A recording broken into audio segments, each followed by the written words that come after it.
Hello, everybody, and welcome. What a night we have here on the Sportiest stream. But it's not just me, it's Ajax888 joining me, or if you want to know him on Twitter /X, Ajax. But you know what? Forget about how many eights there are. Welcome in, Ajax. How you doing? We haven't had you on the stream in how many weeks? I don't know. It's been a long time. 5, 6. It's been a hot I think the minute, last and time I haven't you been here joined me for was so when long. it was for the AACS finals, right? Asian Probably Academy that was. Championship Series finals. That I was a think that couple was months early ago. September, maybe late August. Yeah, man, it's That been was a a while, really man. long time ago. It's been a while, but hey, again, that will be fun. Again, this will be an exciting matchup. I'm excited for it. Again, our first match, Evolve Sakura, Evolve Obsidian. But let's take a look at that schedule, because it's a big schedule today. It's a hefty schedule. This is our only ACS match tonight of the Evolution Championship Series. And we'll actually stick with Evolve Sakura, because they're going to be playing in their Blackline Championship Series matchup after this against Esports Towers Gators. Then we'll have Yukon, Sloth, Mafia, two new teams this stream. Going on, then we'll end with Breeze Black versus another Esports Tower team in Esports Tower Sharks. Two Premier Series playoff matches later on, an elimination match earlier, and now an ECS match here. This one's pretty big. Evolve Obsidian, well, simply we can say they have been unstoppable.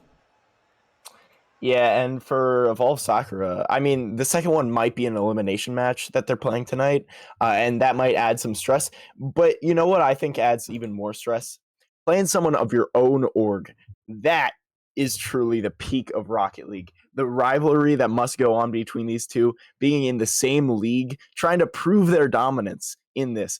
Evolve Obsidian definitely have the advantage, right? Going in 6-0 versus Evolve Sakura's 4-1. But it's not too much of a difference, and Sakura is definitely going to be looking to knock Obsidian down a couple of pegs, while Obsidian is just trying to keep them away, shove them away. Yeah, again, and what's been also crazy is that 4-1 record is because they had a bye week as well. Well, Obsidian have 0 bye weeks this season. They were unfortunate enough not to be given a bye week at all, meaning they've got to play all, I believe it's 8 weeks. And yet, even with that kind of unfortunate situation, they're still dominating this league again. As we mentioned, 6 and oh, there's not many teams that can really compete with what Obsidian have, and this is a pretty important team to org as well, because this used to be Virtual's team. Vert being who was the org owner of Evolve at one point. He's still the org owner. I don't think he's on the team anymore. But yeah, pretty crazy to see this. Again, here's our lineups. It's gonna be Hypnotic, Ice Average Season, Duck, Fort, Twan, taking on Evolve Sakura's Reaper, Crowd, and Jarhead, with Ranger and Astro as the subs. And again, pay attention to Reaper, Crowd, Jarhead. That will be the roster playing later tonight in that Blackline Championship Series match. I expect that they'll be playing here as well. I want to bring it back to a comment you made a little bit ago, and I want to argue that Evolve Obsidian not having a bye week is actually a benefit for them, especially with this season. They're 6-0, they are on a roll. Having a bye week could really kill their momentum. So it might be a detriment to them. They might get a little tired, they might get a little burnt out. But I really think they still have it, and I think that not having that bye week is really, really good for them because they don't have any time to relax. They keep grinding, they keep going, and they keep getting better. Sakura having that bye week might have slowed their progress a little bit. They're a really good team still, so I think that they could have gone 6-0 without that bye week. Yeah, and obviously with these records, these guys are also both in very easy playoff territory. I believe there are 26 team total. Need to be in that top 16 to make it to the playoffs. Obsidian, as you expect, are in the top 3. They're number 2 seed. And Evolve Sakura, number 9 seed. So yeah, again, there's a lot of really scary teams in this grouping. There's a lot of teams with wins. Again, reminder, there are a good amount of bye week matches for some of these teams. So again, that kind of adds to it as well. As for now, though, again, Obsidian trying to keep that record. They're really trying to chase down the top team in this league, which is apparently Vigilant Esports Titanium, who are 8-0. They're trying to chase down that top tier team. They have a very good chance of doing so because, well, for Vigilant, while they are 8-0, they have apparently already played all their matches, which is insane because we're not even near the end of the season. Oh yeah, because their last match were all forfeits. They've had all their matches, but their game differential isn't great. It's a plus 18 game differential. Obsidian currently have a game differential of plus 14. They could surpass Vigilant Esports Titanium if they continue on the run that they're having right now. Absolutely, and Evolve Sakura is going to take them down. I believe in the dream. They are definitely you want the upset. And I have no clue about either of these teams. I'm just looking at numbers on my other monitor right now. I don't know these teams, but I'm getting better vibes from Evolve Sakura. Evolve Obsidian just has the blackout logo, which looks very clean. But where's the heart? Where's the soul? Where's the Evolve Jeez. Sakura with the flowers on their logo? I believe in them. They're gonna take them to 6-1, and maybe that's just because I want a little bit of drama. Yeah, well, I mean, to be fair, what would make this match really interesting, yeah, is if Sakura won. Because I think, again, they got a match right after this. The momentum from this series will carry over. I expect that they're going to play the same starting roster for both these matches. And, again, that starting roster being Reaper, Crowd, and Jarhead. That's their usual starting roster.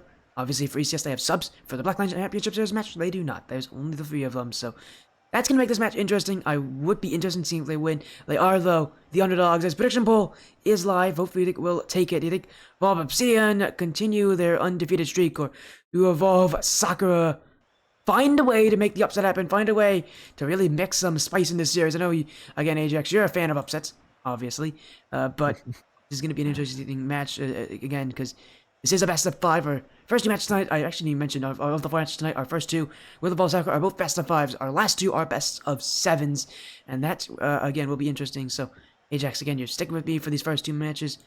I'm excited to see what will happen. We are going to get these teams in the lobby very soon, though, because I'm ready to see what will happen here. I think for Evolve Sakura, this is a really long night. It's a big night. They have a org match, which it's pretty fun, but it's also a little bit serious because it's still in the league. And then they also have an elimination match. So how they come out tonight is really going to set the tone for the entire night. 2 matches in a row, even though it might not seem like a lot, it is a lot. Mentally and physically, it's draining to concentrate for that long. Rocket League is a totally mental game, and if they can't hold their mental together for up to 10 games, I believe, that could really destroy them.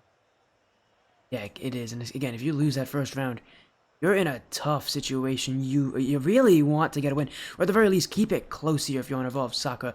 Give yourself some confidence. Let yourself know, hey, we're this good of a team, because I will let you know, I've seen Esports Tower Gators. They're very good. It's a very solid team. They are in the lower bracket, so a tough team to take against in the first round. They've got to play well here. Really prove to us that they can also take down Esports Tower's Gators, because that matchup matters a lot more to them than I think this one is. This one's regular season. This match, if they lose, they're still very likely going to make the playoffs. Sure, they're in a situation where the top 16 is, is a little bit close to them, but they're fine. If they lose this, they're not going to be eliminated from that contention race at all. But if they lose that playoff match, it's the playoffs. It's the lower bracket. If they lose, they're out. As we have hit our match start time here, we should be getting these teams in very, very soon. And lobby info has been sent. Again, it's Evolve Sakura, Evolve Obsidian, the 6-0 side in Obsidian. Even on the 4-1 side in Evolve Sakura. I've seen Sakura before. As Ajax looking great. Yeah, Cookie Cat, he's looking amazing. Ajax got the glasses. He's got the sunglasses. I actually have sunglasses myself. I would wear them, but don't feel like it. He's also got a sponsorship. Not sponsored, by the way, by Pepsi. We're not sponsored on the stream. Not yet. I would. If Pepsi will sponsor me, of course. I got you. If we get a sponsor from Pepsi, that'll be an interesting time. As and we should be getting this match up very soon. Cookie Cat doesn't like he's a Coca-Cola fan. hey! Cookie Cat's going after you. I don't like you. I've taken that personally. Which team are you rooting for, Cookie? Which team? I really need to know this. I don't think he's rooting for any team. Whichever. Okay, well then I'm just rooting for both of these teams to try and spite you. First of all, let me say that Pepsi is so much better than Coke. For any of you watching, yes, there's a difference. And in blind taste tests, people have been shown to prefer Pepsi over Coke, showing that Pepsi is just a better drink. This is not negotiable, non-negotiable. I can't say that word right now. Non-negotiable? Pepsi is a lot better. I love this. Of course, we got a Coke versus Pepsi. I didn't even think about how that could happen here, but that is pretty funny, to say the least. Again, I'm excited for this matchup. As again, just trying to make sure we get these teams in the lobby. I've heard back from Hypnotic on Obsidian. Apparently, they're late. That's not great. That's not great. We can't have people be late. This match, we only have 45 minutes until our next series, so we gotta hope these guys are in soon. Because we're in a really sticky situation. Because again, mind you, if that next match is late, that probably pushes the 9:30 match back even more. I'm hoping I will say though, Evolve Sakura are also not in the lobby, so they're probably late too. Which again, it's just I don't know. Come on. The fact that They're both. Sakura Yeah, are Sakura's got late. their next match 45 minutes after this one, I think. And they scheduled that with me. I asked them for that. They said, yeah, we can do that. And this is not great. We have. Well, we'll give them as much time as needed here to join on in, but I'm really hoping they're not later than 5 minutes, or else this makes things really interesting. Having earbuds in for that long might kill my ears. So I'm also hoping that we get it going soon. You know, my ears are not indestructible. Yeah, well, wait a second. You're saying that that I'm loud? Is that what you're saying about me? Oh no You're no saying no I'm no no loud? no no no! Hey, wait. Wow, wow, Ajax. All right then. All right then. No Okay. Oh well. Okay. Wow, Ajax. Well, All I'm right sorry. then. I'm sorry. I'm sorry. I'm sorry. I'm I'm offended by sorry. that. Sorry. I'm sorry. I'm sorry. My Ban bad, him. my No, bad. I'm not banning Ajax. I mean, true, but my bad. No, I'm not going to ban you. I'm not gonna Yeah, ban just you. ban me from on Yeah, screen. he's been banished, everybody. He's been completely banished. No, we are gonna keep Ajax here, as we are still waiting on these teams. Reminder: this match is at best of 5. Well, it will be Apparently, a I best do of not 5. have permissions. To ban a Cookie Hat? Yeah, you don't have permission to ban Cookie Hat. I tried. As there we go, we do have Obsidian in the lobby. I don't know what's happening with Sakura, but Obsidian are in the lobby. Just waiting on Evolve Sakura. Again, they have their next match coming after this, so if they're late for that next match, I feel like they haven't really done themselves. They've done themselves a bit of disservice here, as I think this is a power move. Yeah, a power move just to be late on the next I think, series.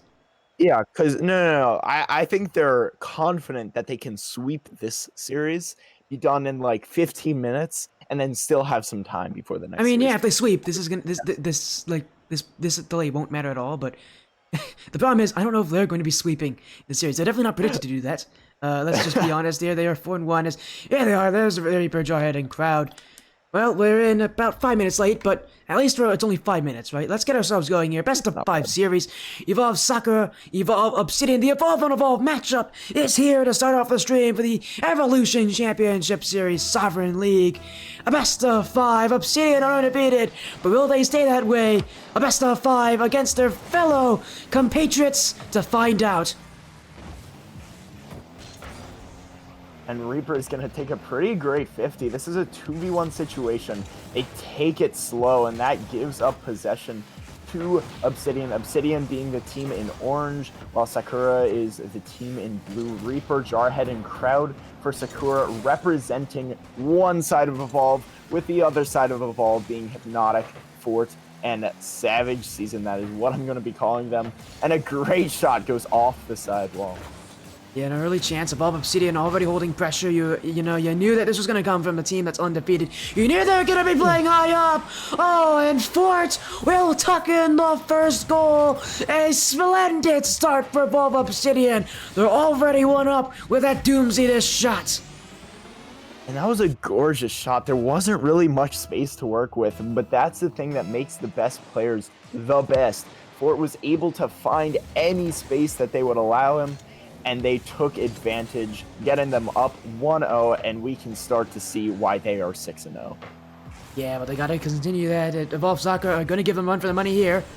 Especially with the fact that, again, if Sakura is gonna have their next match on the stream right after this, as Jared's got the block there. Savage Season. Looking in the midfield. Fort to the back wall. Fort's already scoring in one incredible goal. Now looking for the second. Flip reset. Trying to get the dunk. Crowd's got the block. But Fort is going off right now. And Evolve Sakura need to contain the madness. And Fort are trying to make the Sakura fall apart just as fast as his decal has. FaZe disbanding it during the offseason, but that was very random. That is very cold. Oh, and that's not great no! either. Oh dear, Oh, Crowd. no! That's not exactly what Sakura wanted. Not at all. They are taking this series too lightly, possibly. Crowd is disbanding just like FaZe, and they get the own goal, and that puts Obsidian up 2-0. I feel like okay. Let's stop dunking on FaZe at this point. Let's stop. I do agree. I do like the humor, but my goodness, you are right in saying that. Yeah, this thing, well, Sakura have kind of fallen apart very quickly here as Evolve Obsidian. I mean, they're keeping the offense. Sakura getting pushed back. You can just tell Evolve Obsidian. There's just something about this control. They look like just the better, well-rounded team. I mean, I guess they are 6-0, so that was expected. But even so, this is an incredibly aggressive start for Evolve Obsidian. They are putting so much confidence in their play against an Evolve Sakura side that we've seen on stream before. We know what they can do. This is unprecedented to see Sakura get pushed back this quickly. And luckily for Sakura, they have plenty of time to bring it back, try and figure out what they're doing wrong. They have 3 minutes left in this game, a great save by Jarhead. And they have, like, at max 2 more games this series, or at minimum 2 more games this series. So they have plenty of time to figure it out, but they don't want to take too much time, as time can slip away pretty fast in these games. Yeah, especially when you're down, especially when you're trying to get goals, that time will go by so quickly as Hypnotic, looking for high Savage season. Reaper's got the block, Hypnotic, 18 boost, we'll keep it up. Savage season looking for maybe a back pass, Hypnotic's jumped in as well. Evolve Obsidian have run out of resources, and who else is back more Fort? Evolve Obsidian have relied off of this guy to get their first real chances. And I mean, Fort has been someone who's always sought out the offense, always seeking for some way to get involved. At this point, Evolve Sakura are finding some ways to push back. Their first real push of the series. Evolve Obsidian are trying to keep them out, but Sakura are finding the space. And that is a good sign for a team that's down by 2. Absolutely, but they need to find something soon. Under 2 minutes to go. They still need 2 goals. Not undoable, but it's getting harder and harder every passing second. That was a great opportunity, but they just sent it away. They're not keeping possession as well as they maybe should. A great pass out from Savage, but it will not fall through. A great clear. And they're going to stay on the offensive half. The first thing, in my opinion, that Sakura has to do is to try and find a way to get Obsidian off the offense. Every time they go onto the offense, they're up in the air, they're keeping it away from the defense, and it's working really well. They're getting some great shots on goal, and it feels inevitable that another one is going to go in.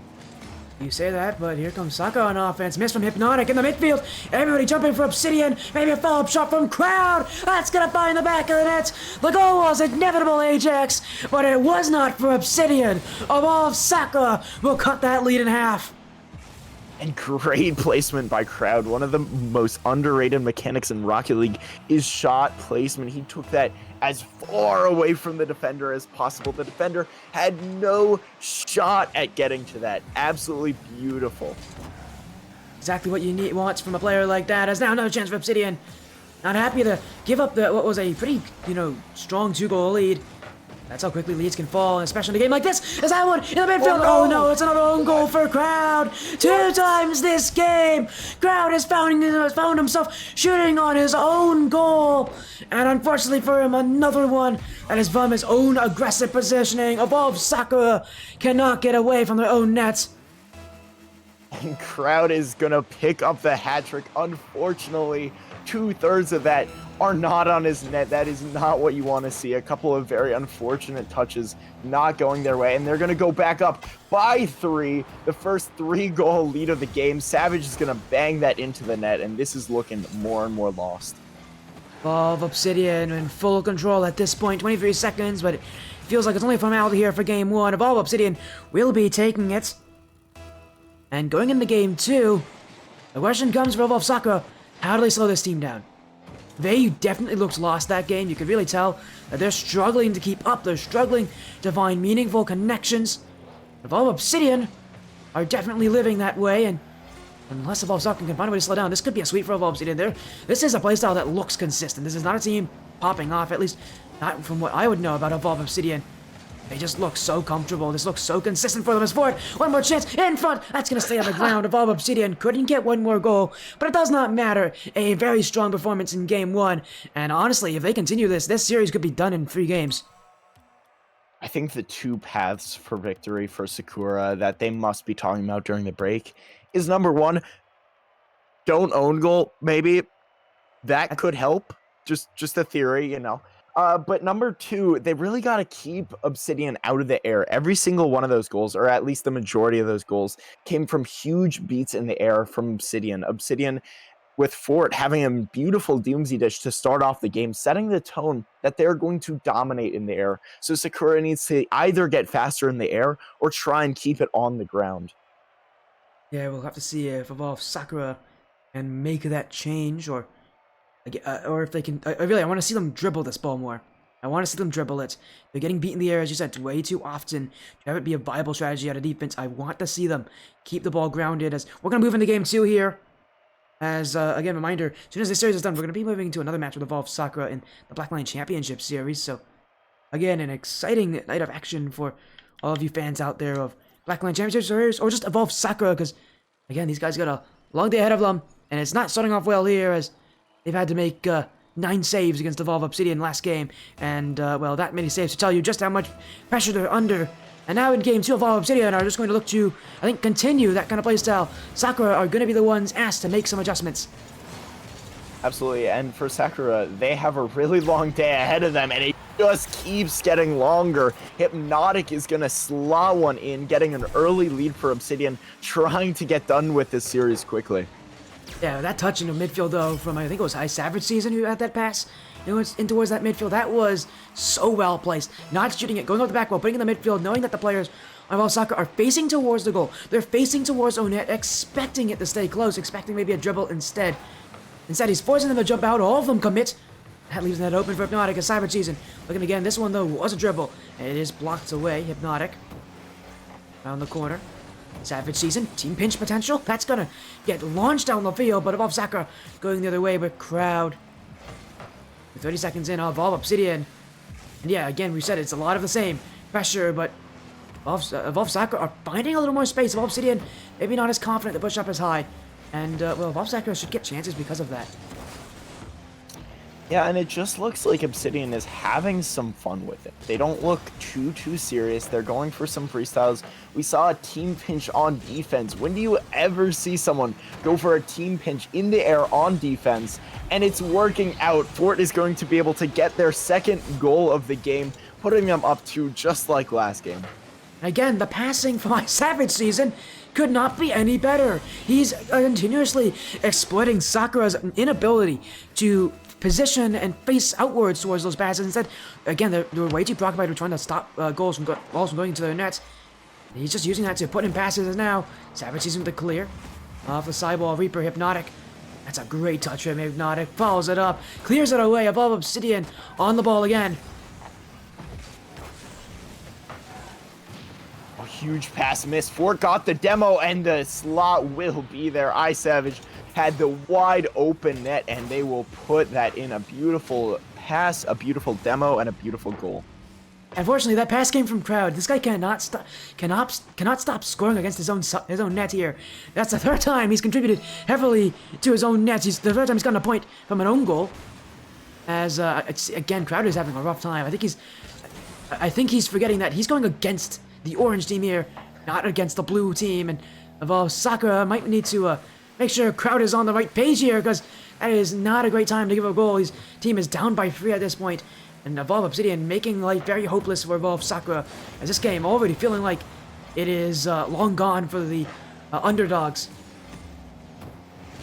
Yeah, it's not really looking too good, but again, it's a very long night. They have to keep their head up.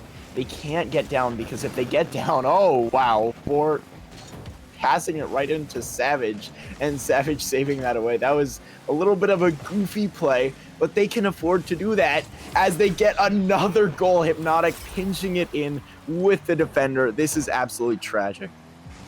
Yeah, again, you can afford to make mistakes on offense, but you cannot afford to make that mistake on defense. 2 players go, 2 players miss from Evolve Sakura. And Evolve Obsidian have absolutely no mercy. 4 goals already. We're not even at the halfway point. And now maybe a chance for Sakura. Hypnotic's got the block off the kickoff. Here comes Reaper. Hypnotic will engage in that challenge. Here comes Savage Season. He's pinched it the wrong way. Fort will clear it past Reaper. Obsidian trying to get that ball, but it actually will be Sakura here. A dunk from Reaper, not his original intention there, but it will work nonetheless. Jarhead. Fort will have that block. And that big clear coming from the Evolve Obsidian defenders. Fort will get that challenge on Crowd. It's actually going to the midfield well here. Savage Season couldn't get the shot. Evolve Obsidian will keep it at a 4-goal lead. A for a goal lead that I don't think we're going to see them drop, but of course, they're still looking for more. They're looking to really punish Evolve Sakura. For what do you ask? I don't know. They just want to punish Evolve Sakura here. Really make them just absolutely destroyed in the second game. Really, and more importantly, I think it's going to be for momentum reasons during the game 3. If Evolve Sakura are completely weathered down going into that third game, I don't see them standing a chance against Evolve Obsidian. Especially with this kind of dominating performance 2 games in a row. Again, it's not done, so it could change on a dime, but it's looking really like it's not going to. They're going for these freestyles, they're having fun, and when you have fun, most of the time you play your best Rocket League. It's, again, a very, very mental game. It's really tough, but that might help a little bit. Jarhead pulling out the mechanics, getting Meki off the backboard, and scoring the double tap. Now that angle, that is an impressive angle from Jarhead. Yeah, you mentioned it. They may need some momentum. That is a great way to do it. Again, they needed something to kind of go in their favor. That's a perfect goal, dude. That is a perfect play from Jarhead. Could not have double tapped that much better. Well, Evolve Sakura, it may not be enough for them to come back.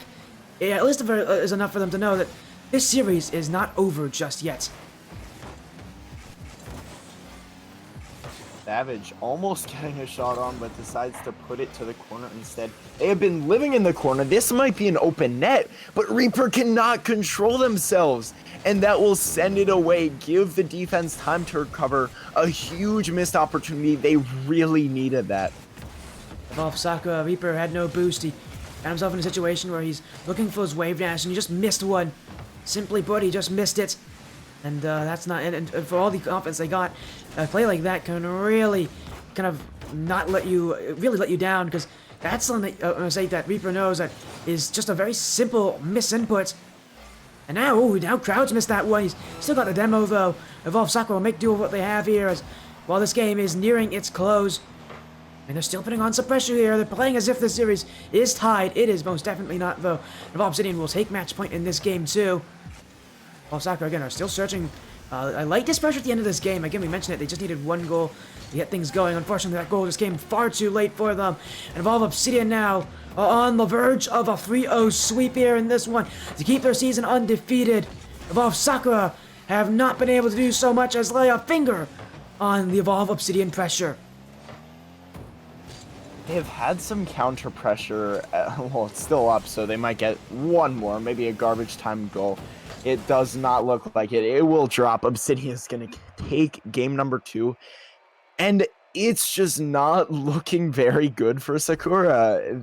Every time they get a little bit of pressure, an ounce, a morsel of hope that they can come back and get back in this game, it just goes the other way. Evolve Obsidian takes it to the other side and hits a crazy mech and scores. Another thing I want to talk about is Crowd. Crowd is having a really tough game. 56 points is just not going to be enough against this Obsidian offense and defense. They're holding up on both ends, and Crowd has to start throwing their weight.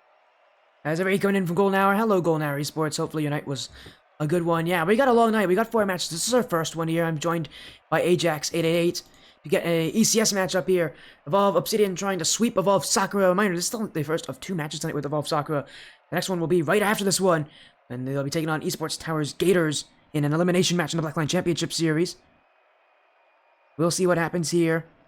As no, actually, Ranger, that match is at 8:45, not at 9. If you're wondering. Again, we should get into this matchup very soon. Yeah, that means we have a little less time actually before we get to that match. But hey, again, Evolve Obsidian is doing very well, though. They might allow Sakura to have a good amount of time to warm up because they might sweep them. We're going into game 3, and Evolve Obsidian, they have not let go of that gas pedal ever since the first second of game 1. And I don't know if they're going to slow down at any point. Evolve Sakura need to find a way to break through this seemingly unbreakable side. Really, the only thing right now that I can think them doing as a dangerous ball almost goes in is trying to get them to have less fun. Just try and get some demos, maybe just annoy them into maybe their mental slipping up, because that's really the only thing that I can think of that might be in shambles if they do it, but it's not looking too good. Well, or maybe not, you know, Jarhead can just slot it. Yeah, Jarhead's gonna make you eat your words there a little bit, because Ford here He's been playing really well this series, but that was not a very good decision to go into his own net like that, throwing up the water safe. I think he's doing it to himself because he knows he just got himself into a horrible position there, facing the wrong way, not being able to challenge the ball, sitting in your goal line when a shot is coming from point-blank range. Yeah, I'm sorry for it. That was not a great turn. Obsidian, for the first time in the series, are actually on the losing end of a score line, but we'll see how long that lasts. Fort, pinch, in the midfield, Jarhead, sending it away. Reaper will go back, Hypnotic will win that one. And now for Evolve Sakura, they might just try to play a little more defensively here. They've got that 1-goal lead. Oh, that one's gonna fall right in! Crowd was faked out by Savage Season, and the ball will deflect off his car as the back of the net. We're all tied. And it doesn't matter. Sakura can put up some goals, get some shots, get some saves. It does not matter. Obsidian is just going to take it the other way and hit a crazy shot and absolutely ruin the mental of Sakura. When Obsidian let up that goal that they definitely should have saved, they joked to themselves. They joked about themselves. That shows that they are still having fun even when they're losing. They're going for these insane goals and they're just throwing caution to the wind, and it's working. What just happened? Savage Season is going to get it the pass off the ceiling and it's going to go straight down. That's crazy.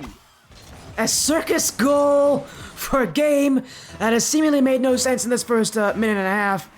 Somehow that finds the back of the net. Evolve Obsidian won't complain. They're happy to have the lead. And again, I mentioned how long was Evolve Sakura going to hold that lead?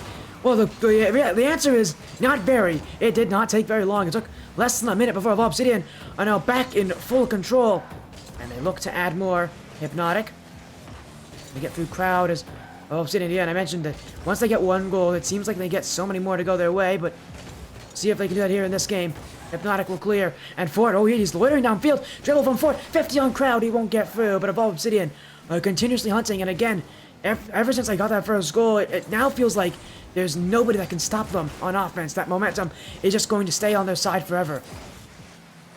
And I think a famous phrase, a proverb, if you will, they need to bring it out. If you can't beat them, delete them. And now they have to delete them. They have to find some demos, get rid of them, because they're not beating them. You're not going to beat them in the air. You just got to get rid of them. You can't have them on the field, because every time you do, it seems that they're just scoring. A huge opportunity from Fort, but Fort is not going to be able to catch up to that, and it's going to go the other way.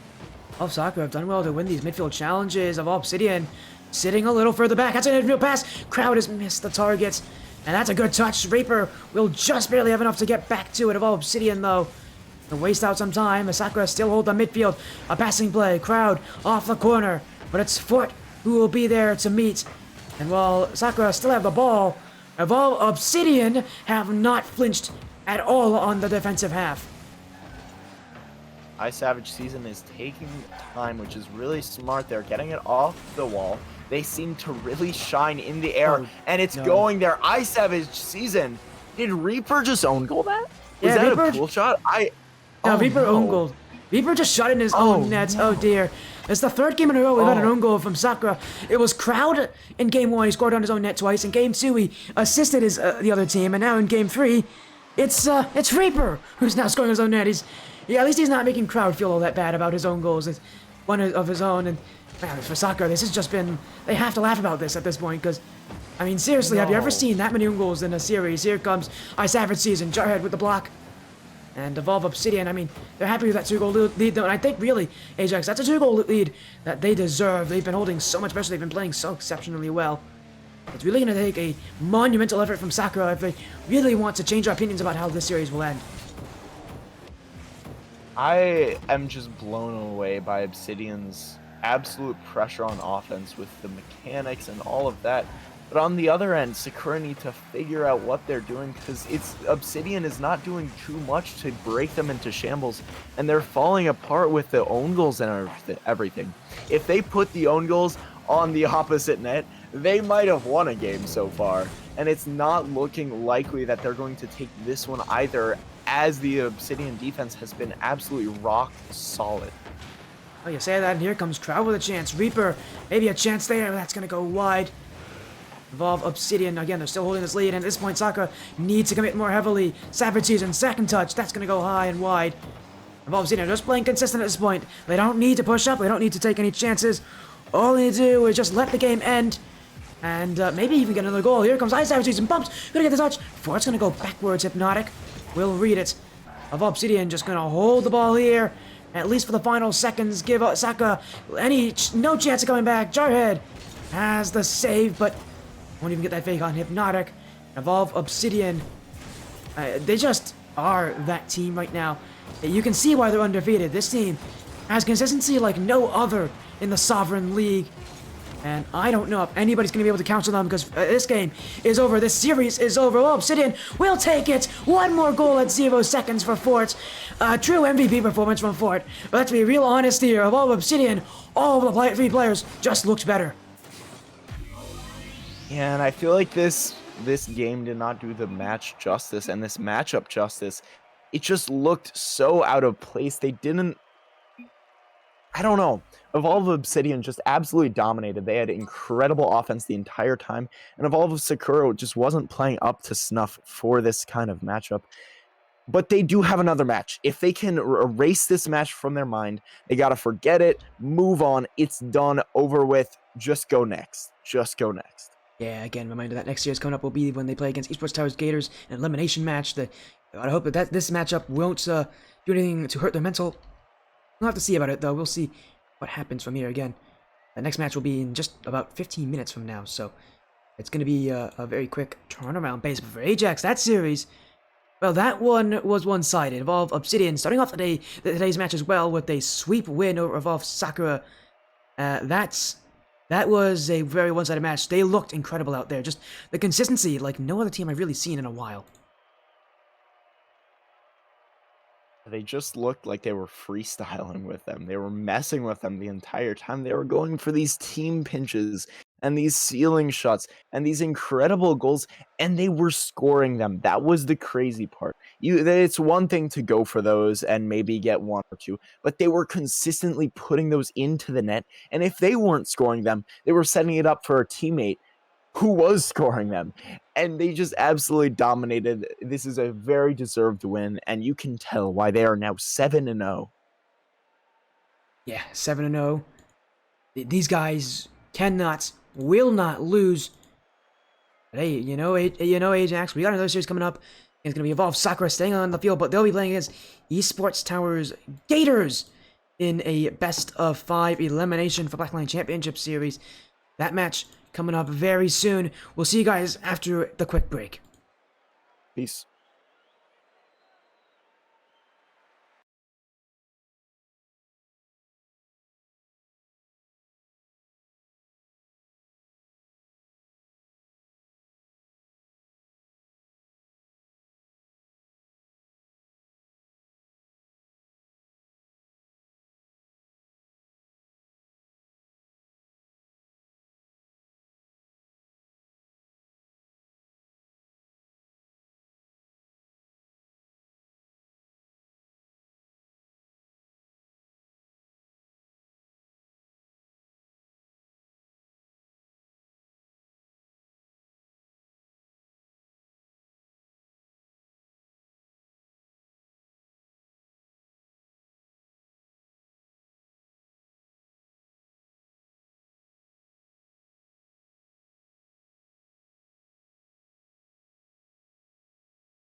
Thank you, AGL with the raid. Thank you, AGL with the raid. How was your stream? I know How was your stream, Moldy Banana? I'm assuming you're the one who just raided me.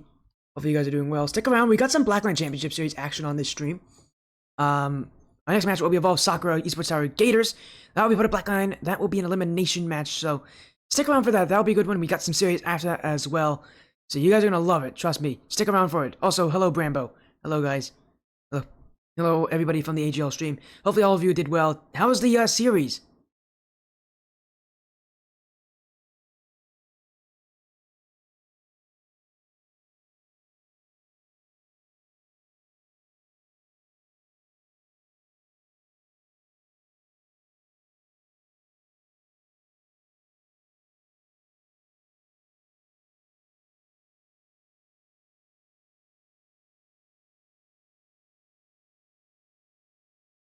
Oh, a sweep! My good. Oh, of course it's Team Evo who swept. Okay, well it is Team Evo. So that org has so many good teams. It's insane. Team Evo's got has got too many good teams. I'm joking. I actually like the Evo teams, like that org. They're nice. Anyways, we're gonna get ourselves started right about now. Welcome again, everybody, to the Sportiest stream. We've got more action, and if you guys haven't already noticed, it's Ajax who's here with me. Ajax888. Welcome in. We're starting our Blackline Championship matches in just a few minutes. Ajax, this series, including Evolve Sakura, who just lost, and that means that this series, it's going to be really tough for them to regain. I think they can do it. They went 4-1 in their other, and they obviously have some mental resilience. That last game was a fluke. They're going to look better this time. I don't know if it's going to be enough to take down the Gators, but I think they're going to look a lot better. They really have to if they want to win this. Yeah, they do. You're not wrong about that. Again, if you guys didn't see the series, that was an ECS matchup with Evolve Obsidian sweeping Evolve Sakura. Now Sakura have to play in the Blackline Championship Series, Contenders Series. Losers round rule. And reminder, we've got 3 Blackline matches with this one, and then 2 best-of-7s after that. So it's a long night of action, and it's going to be a good one. Hey, thank you for the nice comments there, Moldy. Yeah, don't worry, we'll be having some fun. We'll be live all night. At least I'll be live all night. I know Ajax. You'll be leaving after this series, I think, and Xeon will be moving in. That will be fun. You guys know if you guys are part of the last series, you'll know who Xeon is. Yeah, that'll be exciting. But again, we'll take a look at our bracket. This is our bracket so far. Losers round 1 of Sakura got into the predicament actually on this stream where they lost in their first matchup against FF Akuma in a sweep. Esports Tower Gators actually got upset by a Galactic Hubble in a sweep. Gators were supposed to make that second round against Akuma. Obviously, they didn't, and now these teams got to play against each other. And this losers round 1 is never. It's a very, very rough position to find yourself in. You're going to have to fight through so many rounds just to get to the finals, just to have an opportunity of winning it all. But the road starts here, and I think that both of these teams have what it takes to make that lower bracket run, and maybe even make it all the way there. Yeah, again, if you want to talk about the Gators here, again, the last time they were on the stream was when they played against Team Ignition, and they lost to them, but yeah, we've seen Gators before. They ended off their season 5-2. They were the second best team in their group. Again, mind you, I think 7 groups in this league. Yeah, I believe there's 7 groups in this league, whereas for Evolve Sakura, they ended up their season 4-3 in their group, just barely making out as the 4th seed, out of 8 teams total. And the updated bracket looks wrong to you? What do you mean? No, this is the correct bracket. Wait. What are you saying, Viking Gods? Their squad didn't lose yet? Oh yeah, you're right, they haven't lost yet. I don't know what happened there. Yeah, that's a mistake from Nation. I took this screenshot like a day ago. He has since fixed that, don't worry. Yes, fixed that. Again, I don't know what happened there, but yeah, everything should be kind of sorted out here for this one. But again, yeah, don't worry, my bad. That actually is supposed to be UAlberta ESA Violets. But again, just like, if you want me to fix it, I can, but I don't think it matters too much, because right now we're focusing on Evolve Sakura Esports Tower Gators. One of this will be playing the loser of match 19. That is Sloth Superior or Arctic Zeta. Those are some good teams, so they're going to have a tough time. But as you said, lower bracket run, they need to make it. It's a long run. But one thing that can help them is the momentum. There's a lot of momentum that can favor them here. Yeah, absolutely. I forget what the statistic is, but whatever team loses and goes down to the lower bracket is a lot less likely to win their next match in that lower bracket. And that could really help them. Whoever wins the game will have momentum going into the next round. And the person that they're playing will just not. That does help them quite a bit. And whichever team wins this is going to have a huge advantage next round. Yeah, again, this should be exciting. I'm excited. I know you're going to be excited. We should all be excited. But let's take a look at those rosters. Because, yeah, these teams got some pretty scary lineups. Again, Evolve Sakura. That's the wrong Evolve Sakura. 1 second. That is their ECS Met lineup. This is their lineup for Black Line. The Reaper, Crowd, Jarhead taking on State, Seko, Area, in what will be a best of 5. Reminder, right after this match, we're going to have University of Connecticut taking on Sloth Mafia in a best of 7. So, Ajax, again, the action is only getting started on the stream, and for Evolve Sakura and Esports Tower Gators, their tournament lives are on the line, and you can get out of this tournament. You can get out so quickly. It's really difficult. How do you think that last game affected Sakura? Do you think that because there's two ways to think about it. On one hand, it was kind of a warm-up. They had a match to play before this. They might come in with some high spirits, getting ready, and all that. But on the other hand, they didn't do the best that they could have. How do you think that's going to affect them? Well, again, I said momentum is a huge killer in these things, and I do see that momentum being an issue here for Evolve Sakura. Sure, they did lose, and it is a new series, but that loss to Evolve Obsidian has to still be fresh in their minds here.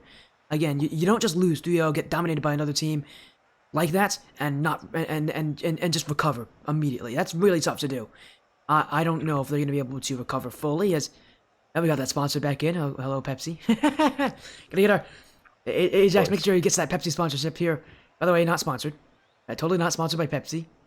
It's actually the outdated logo, so I don't know if they're going to sponsor us anyway. We'll see. They changed their logo.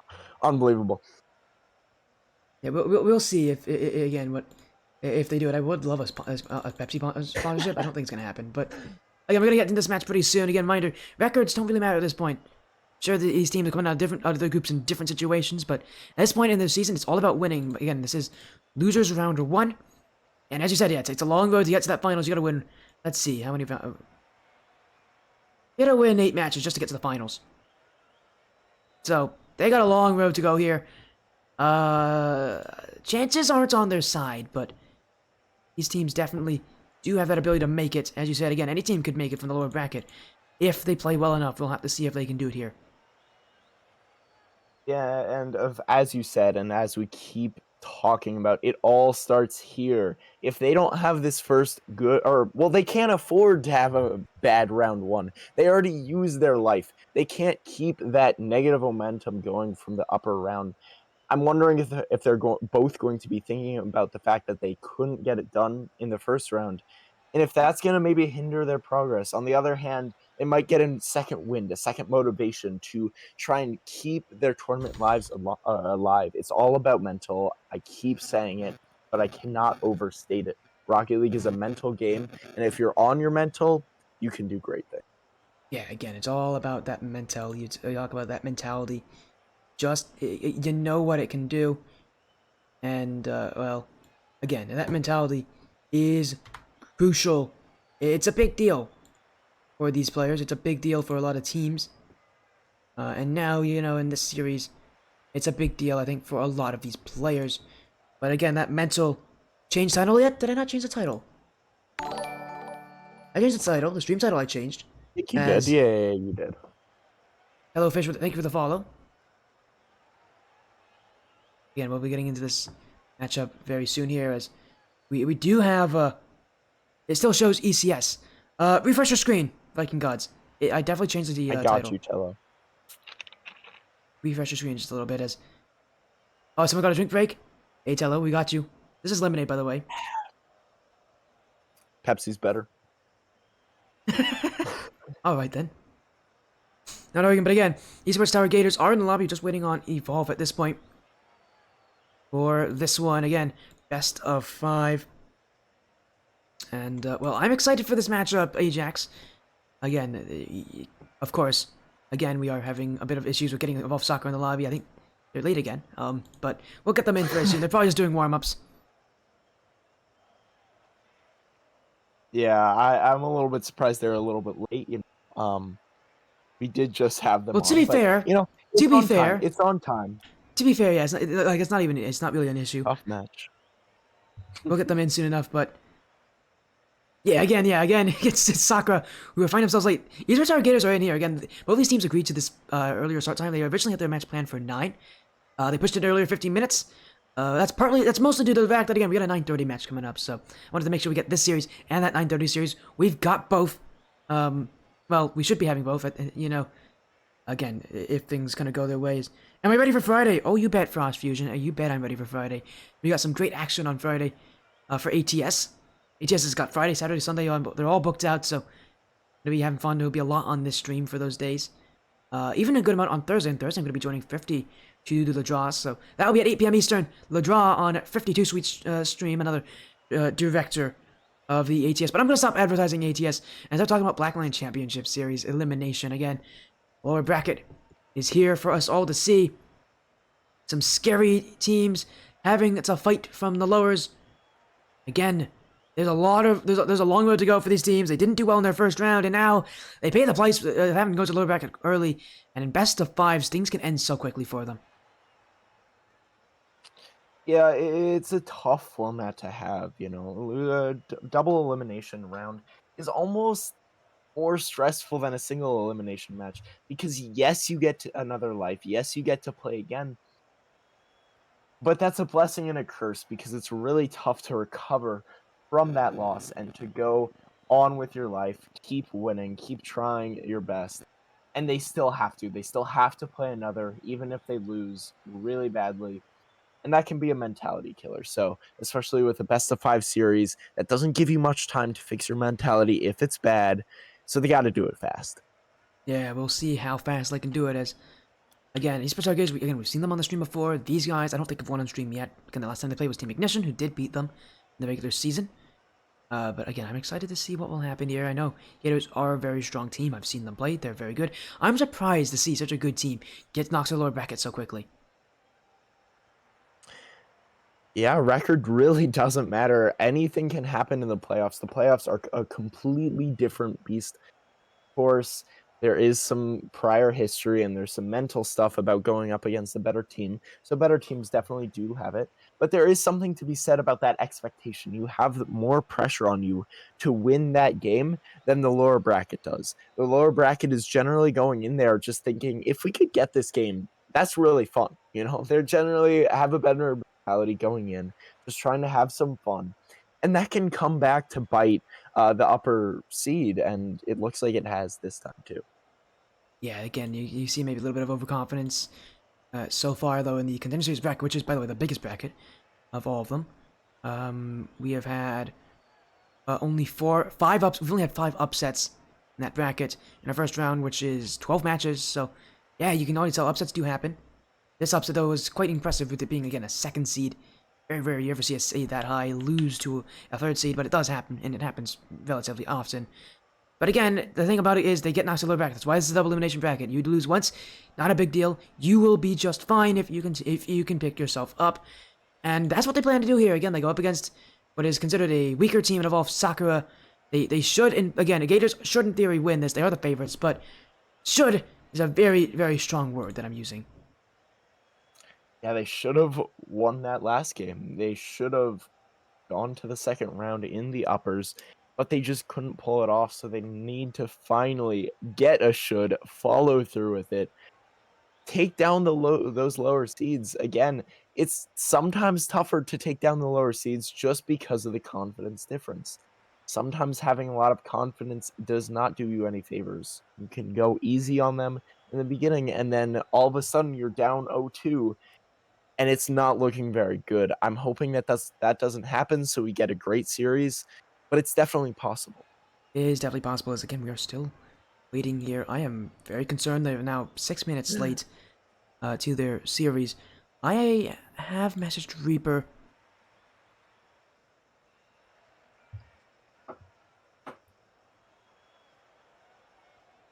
Gotta get the sponsorship plug Yeah. again. Again, I am messaging Reaper here because I'm a little bit concerned what's happening over on their side, on their end. Because, again, the match was originally scheduled for 9. It was pushed back 15 minutes earlier. We are currently 6 minutes late. They have up to 50 minutes to join. If they don't make it in those 50 minutes, that's a forfeit loss for them. I'm hoping that they don't still think it's at 9. Because that's not going to make things very easy here for us. Unless they're having issues. Again, this is a strange situation for us to be in. But, again, we'll wait on Evolve Sakura as... Oh, wait, we got a message from Reaper. One of their teammates is AFK. That's why they can't join. No. One of their teammates is AFK. That's not great. Of course. Mind you, we got a series right after this one, so I'm really hoping that they're not too late. Oh boy, this could be an interesting matchup, because, oh my. That's an interesting situation. I'm really hopeful that they're going to be coming here soon, because, again, I was not planning on these matches being late, and yet Sakura are not helping the stream here. Again, reminder, that next match is University of Connecticut versus Sloth Mafia. I hope that match doesn't have to be pushed back at all. It's starting to look more likely that it will, but I'm hoping we won't have to do that. Kick them out? No, I can't do that. It's a 15-minute... They have up to 15 minutes to join. We have only gone through 7 of those minutes. Plenty of time. They got Yeah, there's this, still plenty of time. There's still plenty of time. Although, yeah, again, they are pretty late, but we can wait for them. We can. It's like my teammate in ranked going AFK, although they never come back, so I don't know if that's... That's a good... I don't know if that's the comparison you want here. And we are waiting on Evolve Sakura. Reminder, it is a best of 5. And this is very strange. Because I did not think we would be having this many issues. I might want to message the other match just to let them know that I might be late to it. Because this is not looking good. Yeah. Let me know if they join. I will keep my eye out. It's a little cameo from my luck. Hey, there you go. He's got a knife, which is a little bit terrifying. Like, the chicken nuggies are fighting back. They don't like that. I ate a lot of them. That's a very strange statement. They are in. They are in. That's so good. Cool. My chicken nuggie fighting back has summoned them. They're like, you know what? These guys are getting so delirious. We just gotta get there and make sure they stop talking about that and stuff. Start talking about their series. Here we go. Let's get into this best of 5. Reminder: Blackline Championship Series. There's 3 matches tonight. This is the last best of 5. Lower brackets, round 1. Loser is out of the season. Winner stays alive. It's Evolve Sakura on the blue once again. Esports Gators as opponents in the orange. And here we go, Ajax. Another series for Evolve Sakura. They're hoping this one they'll fare a little bit better. I'm really glad that they came in, because I was going to talk about that chicken for a very long time. But now we get to talk about Rocket League, which is something I know a lot more about. A beautiful 50 in the midfield, a great way to get up, trying to get some speed. That was a huge problem in their last series. They just didn't have those beats in the air that they wanted to have. They kept trying to take it in the air, and they were getting beat over and over. They kept getting knocked down. They would get back up, but then they would be knocked down again. If they can start winning those challenges in the air, it could be a totally different matchup. And you're also seeing the quality touches here from Esports Gators feel very rushed in comparison to Obsidian. I think we were blessed when we saw Obsidian play, because they're pretty strong as Jarhead. What a dunk. Evolve Sakura will score first. Esports Gators, I mentioned, the quality of the play is just not there for a team of this caliber, and you're seeing Evolve Sakura take full advantage. And I love this crowd getting involved in the game, getting the assist. Last match, they were not very involved, and now they are. Hopefully that bears well for Evolve Sakura. They're looking so much better right off the bat. Here we go. In front of the net, Reaper will send it away. Gators still looking for their first of the game as that one blocked off the back wall. Jarhead. Dribble. A challenge from Area to the back wall. Area still wants it. Looking for the infield chance. He's missed it, though. And Crowd will simply pick that one up and send it away. Gators still attacking. Reaper's got the block. Sakura's got to play a lot of defense here if they're going to sit back this far. But so far, they have done well to deal with that pressure. I want to back it up a little bit. Crowd had a really great defensive stop just a second ago. Stayed behind the ball even though they had zeros. That's a really tough thing to do, trying to stay up with the ball. And the opponents didn't know that. Their defense is instantly looking a lot better. Crowd getting a great pre-flip shot. Not going in, unfortunately. It's going to be saved away, but they're still going to retain that lead for at least a couple more seconds. Yeah, they're holding it well. Here comes a chance. Reaper's got the block there. Will it be sent away by Jarhead? Only one goal scored. Now that's an open net. Nobody back for Gators. And Evolve Sakura will double their lead to 2. Sicko never jumps. Ariel was not back. Gators, what happened to the rotation? Jarhead getting his second of the game, putting them up by 2. This is what they needed. Last match, they did go up by 1, but they are showing that they were not their best at the last match, and they are looking so good, getting 2 really early goals. They need to hold on to it for quite a while. That was really dangerous. 3 more minutes to go, but if they continue this, they're definitely going to be able to do it. And Sakura, I mean, they look like a new team of skaters. Maybe not as strong as Evolve Obsidian was. And you can see Evolve Sakura really find their foothold here. Here comes a chance. Jarhead will hit it wide. Sicko. Gonna get through the midfield. Crowd. Ooh, he almost outran that one. He'll catch up to it. Only one touch right to area. Reaper almost got dunked as well, but look at this from as well as Sakura, this control. They're forcing Gators to jump, and Gators are not connecting the ball with these jumps. They're jumping at half chances. That's a really good play. What a save from Jarhead. That ball was halfway in the net, and Jarhead will keep it out. Jarhead is already making a strong case for being the MVP of this game, getting a beautiful save there to keep the goal lead at 2 and 2 goals. He is absolutely dominating. Yeah, well, what a start it is. And my goodness. What a beginning for Sakura. Some strong defense, too. That's a bad touch. Sicko! Everybody jump, but it will stay out. Crowd. Fake there. Jarhead. Still blocked by area. Gators starting to really squeeze here. The Evolved Sakura defense is getting pushed further and further back. Here's a chance. Saved by Crowd. Follow-up shot. That will go in. State, the captain, and Esports Tower Gators will finally knock down the Evolved Sakura defense. The Gators had so much pressure for so long. I mean, they had 6 shots in total, and it felt like one of them was eventually going to go through, and it did end up happening. This is why the Evolved Sakura insurance came in such handy. They really needed it, and it showed useful. That is exactly what they need here to get a chance. Here comes Sicko. Area looking for the bump. Jarhead with the block. And now the clear. Wait a second. Gators have just overcommitted again. What a bump. That's informed. How in the world did they get to it? Gators were falling over each other to get to that save. This game has been nothing but chaos at the end. And somehow, out of it, Evolved Sakura have kept their lead.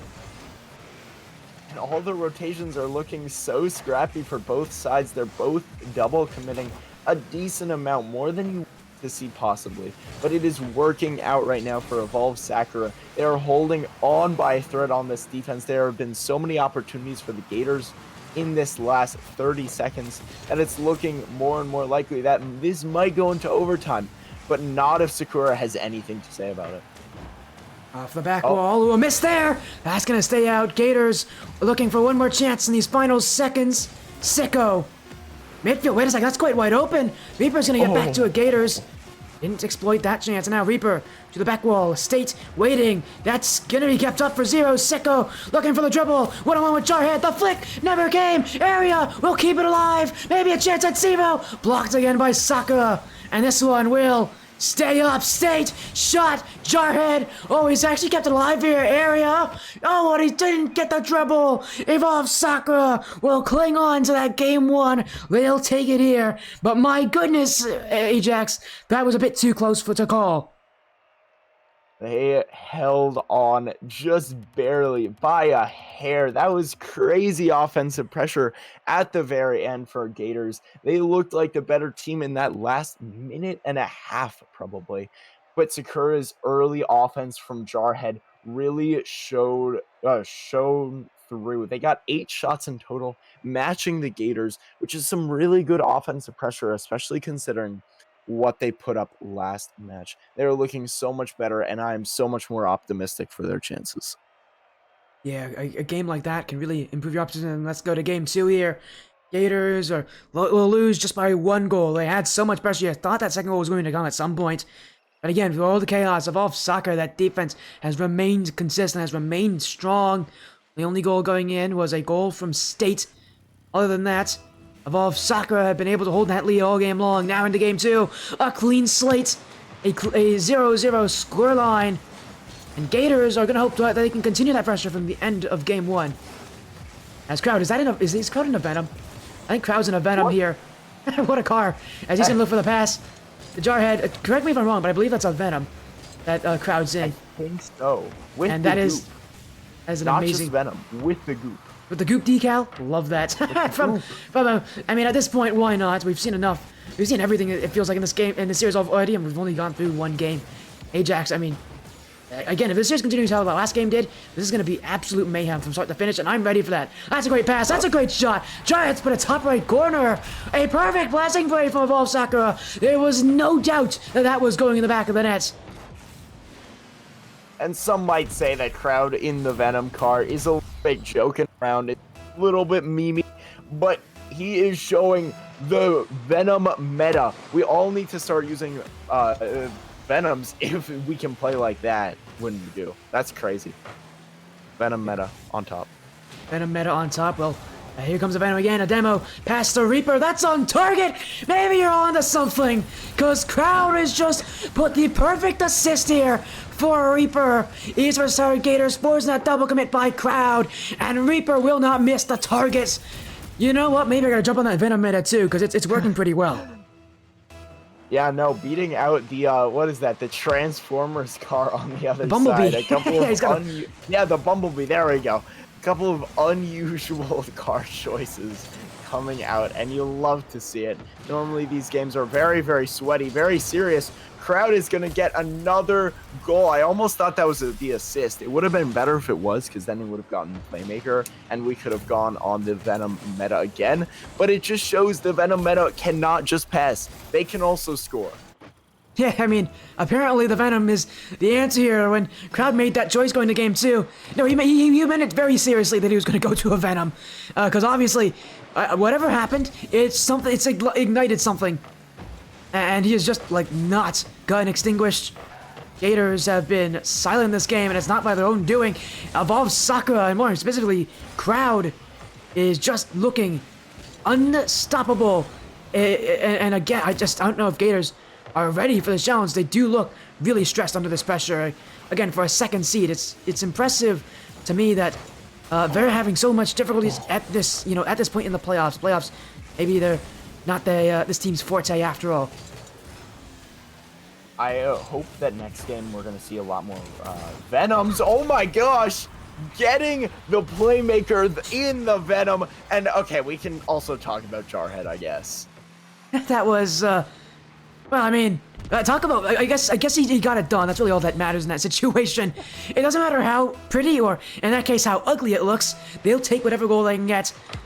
Game 2 is become a runaway here for Evolve Sakura with how often they've been scoring. As Sicko, off target, Jarhead will send it away. Gators, some pressure, but it won't last for long. Here comes Crowd. One touch, stopped by Area. Reaper, double commit. Jarhead still going for the chance, but it will stay wide. And for Gators, at this point, it's just about getting at least 1 goal back to really try to slow down Sakura's offense. It's running on fuel. It's running on... It feels like it's on Cloud 9 at this point, with just how happy and how joyous this team is playing.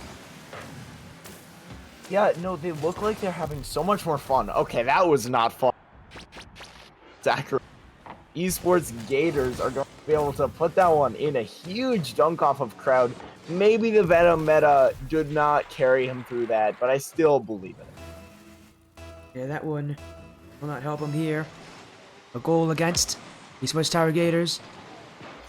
Well, again, I said they needed a goal just to kind of slow this roll down, to really kind of try to see if they can fight back. As Fort with a follow. Welcome to the stream, Fort. Congratulations on your win for Evolve Obsidian earlier tonight. Yes, we're still watching the same Evolve soccer team as now they play Esports Tower Gators in the Blackline Championship Series playoffs. This is elimination. Whoever loses this series will be out. I think that we are watching a completely different Sakura team. I don't think we can argue I think we have different meanings there. It is made of the same players, sure. It is a completely different team. They are absolutely on cloud 9, as you said. The passes are just so on point right now. They keep going for the passes, and it's working really well. They figured out a formula that works, and they're sticking to it, and I love it. Yeah, and what also hurts is that Gators, you can tell that they do not have the consistency that Evolve Obsidian had. And, you know, having the Evolve Soccer play against us, you know, what would be, at least from what I've seen, a team that's not nearly as well organized, might help them here. Sicko, that's a good shot. That's off the bar. Back post area. We'll put it in. Gators are trying to make the comeback late here in game 2. And honestly, I don't want to discredit them here because that comeback is very possible. 88 seconds? Sorry. Yes, 88 seconds. 2 goals. Very possible for Gators to come back. That was a really tough read to get for Sakura. That is a dangerous shot area. He's going to get a beautiful clear. A shot comes in from Crowd, but it's not going to be high enough to go in the net. Some great saves coming out, but still a lot of pressure coming out from Sakura. Looking a lot better. Of Sakura. Hold that pressure. That's not a good touch. Team pinch here. Reaper's going to get that block, and Gators are going to have area that's the last one back, and oh, wait a second. No one. Oh, dear, no! Sicko. Oh, dear. Oh, that should have gone in from Sicko. Oh, there was nobody back. Evolve Sakura practically gifted him that shot. And somehow, I don't think Sicko knew it. I don't think he knew that there was a weak defensive line. And by weak, I mean a non-existent defensive line back there. And he just absolutely boomed that one off the back wall. Esports Tower Gators, well, that's not going to be a play they want to look back anytime soon. Reaper. That one, saved by Sicko, still in front. A double commit to clear it away from the Gators. Crowd. That chance will be blocked by Sicko, but it's staying in front. Here comes a demo from Crowd. Sicko will try to challenge Reaper here. He'll get the beat. And now Jarhead's got a way back, although may have been beaten already. Sicko, that's gonna go through. A dribble down the field. 17 seconds. 17 seconds is all the Gators need. They really got to take some kind of kickoff strategy, get the possession early, because they do not have much time. They cannot afford to let Sakura get the possession, get on their side, and put a couple of shots on, because all of a sudden, the game is going to be over. Jarhead might be able to put a shot on. 10 seconds come. Crowd is going to get a 50. It's going to go off the backboard. Not going to be able to get another touch. Sicko is going to get it over 1. This is a 1v1 opportunity. Crowd is running back, trying to get a save. Gets it away, and Jarhead is going to be able to put it upfield. State might actually be able to get to that, but no. Sakura is going to be able to put it down and get the win. Evolve Sakura take game 2, but again, it is not easy for them. They're not making their lives very easy for them. They had a 4-goal lead, almost dropped it. But fortunately for them, almost is exactly what happened there. We're going into game 3. Reminder, Evolve Sakura, if they win this next game, and since it is a best of 5, they'll knock Esports Tower Gators out of the playoffs. Best of 5s here in lowers round 1, 2, and 3 for the Contenders series. And at this point for Gators, they know it's against them. They know they have to win.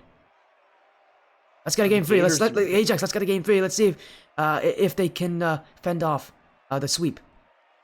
For the Gators, you really have to start strong. Evolve Sakura has gotten the early lead both games, and the Gators have tried to come back, and they've almost done it in both games. They've made it 1-goal games. They made it look very close on the score sheet, but especially in the beginning of each of these games, it has not looked close at all. Sakura has been dominant in the first 2 minutes of the game before letting up a little bit. So if the Gators can find some momentum in the beginning of the game, almost like they did there, they are going to be in a much better position.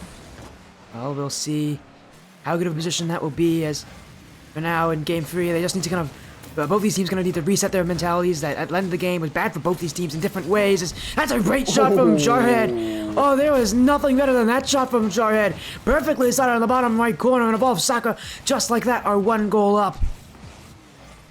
And we're really seeing Crowd shine in the passing game. They are finding their open teammates and getting the ball right to them. And it's really beautiful to see. Crowd is absolutely dominating in this Venom.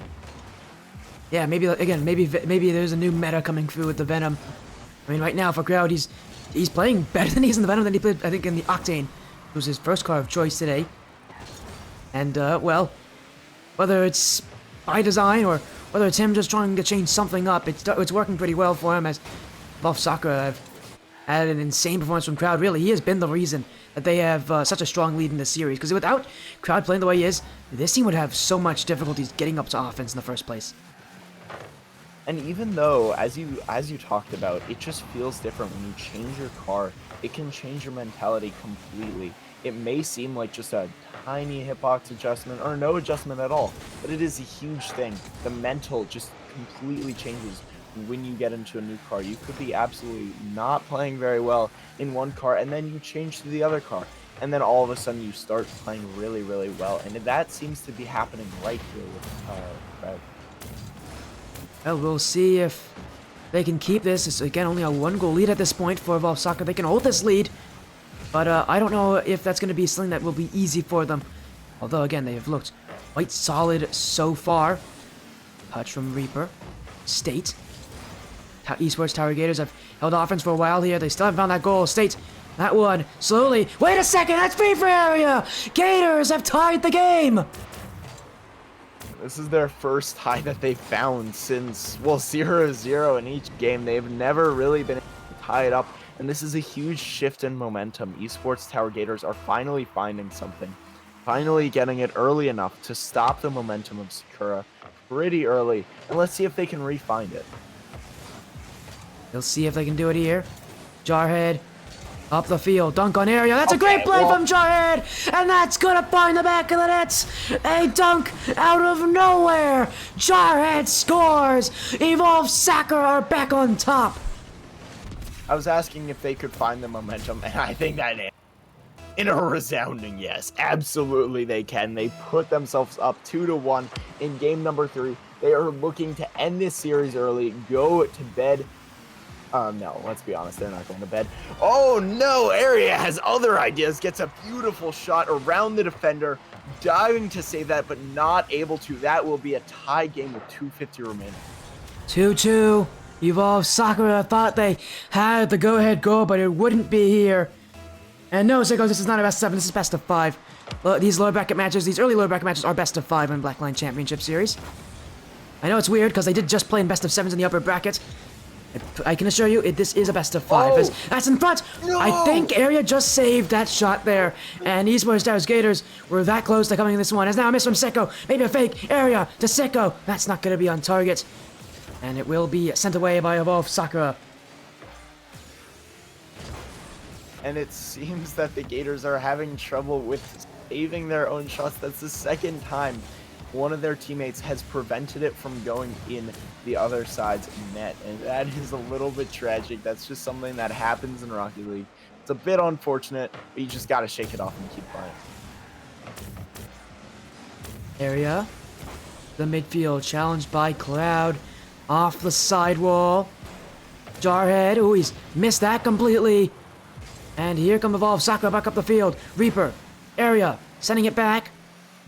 Jarhead will, not get to it. That's in front of that. Crowd's missed. State scores. Esports Tower Gators have stayed close with Evolve Sakura.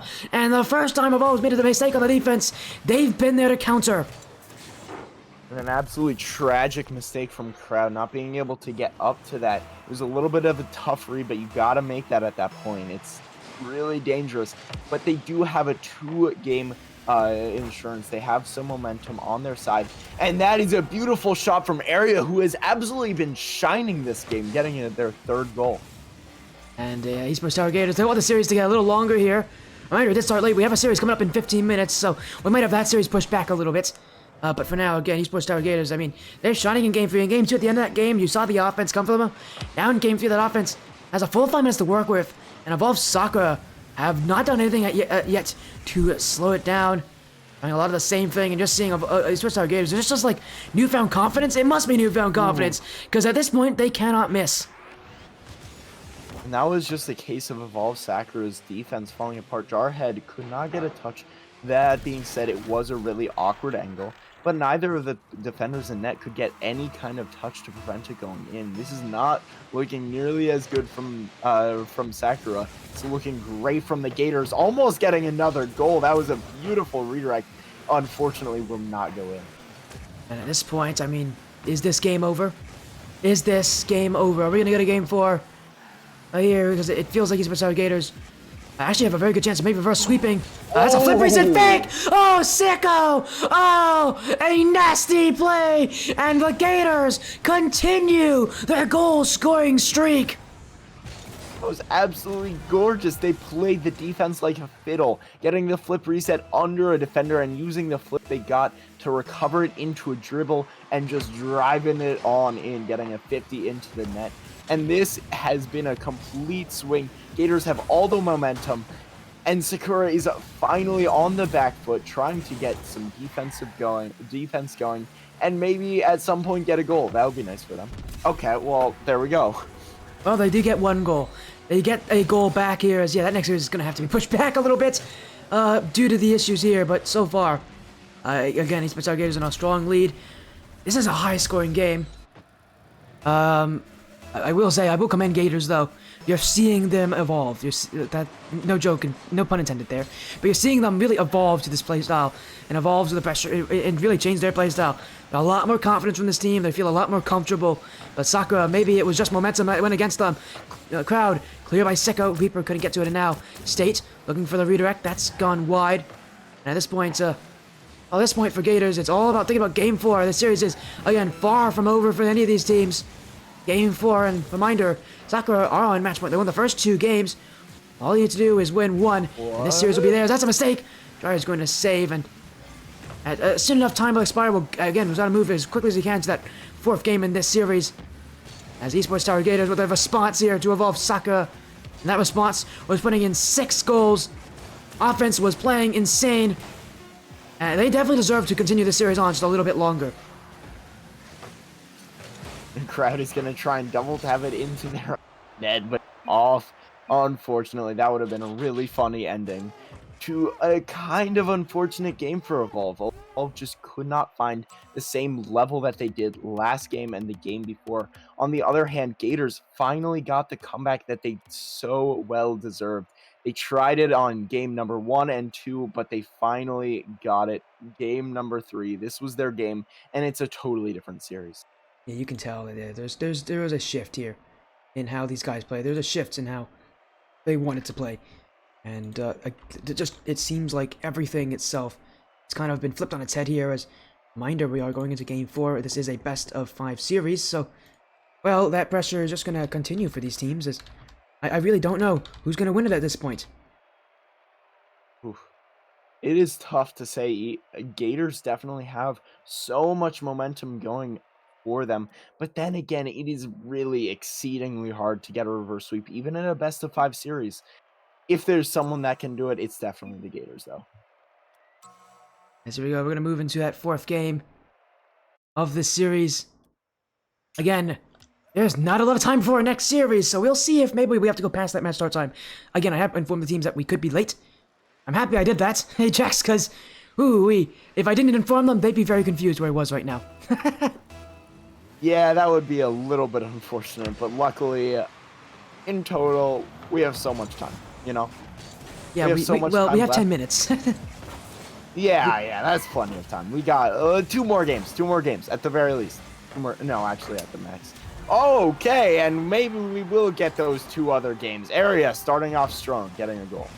Well, that's a quick start for Gators here. As I'm surprised he didn't put in more effort to go for that. I think he ran out of boost, but it really does feel like Evolve Soccer just let that momentum get a hold of them, and they've just kind of had this downer mentality ever since the middle of Game 3. Ever since they've had a lot of goals go against them, and it feels like Sakura are a more emotional team at this point in the series.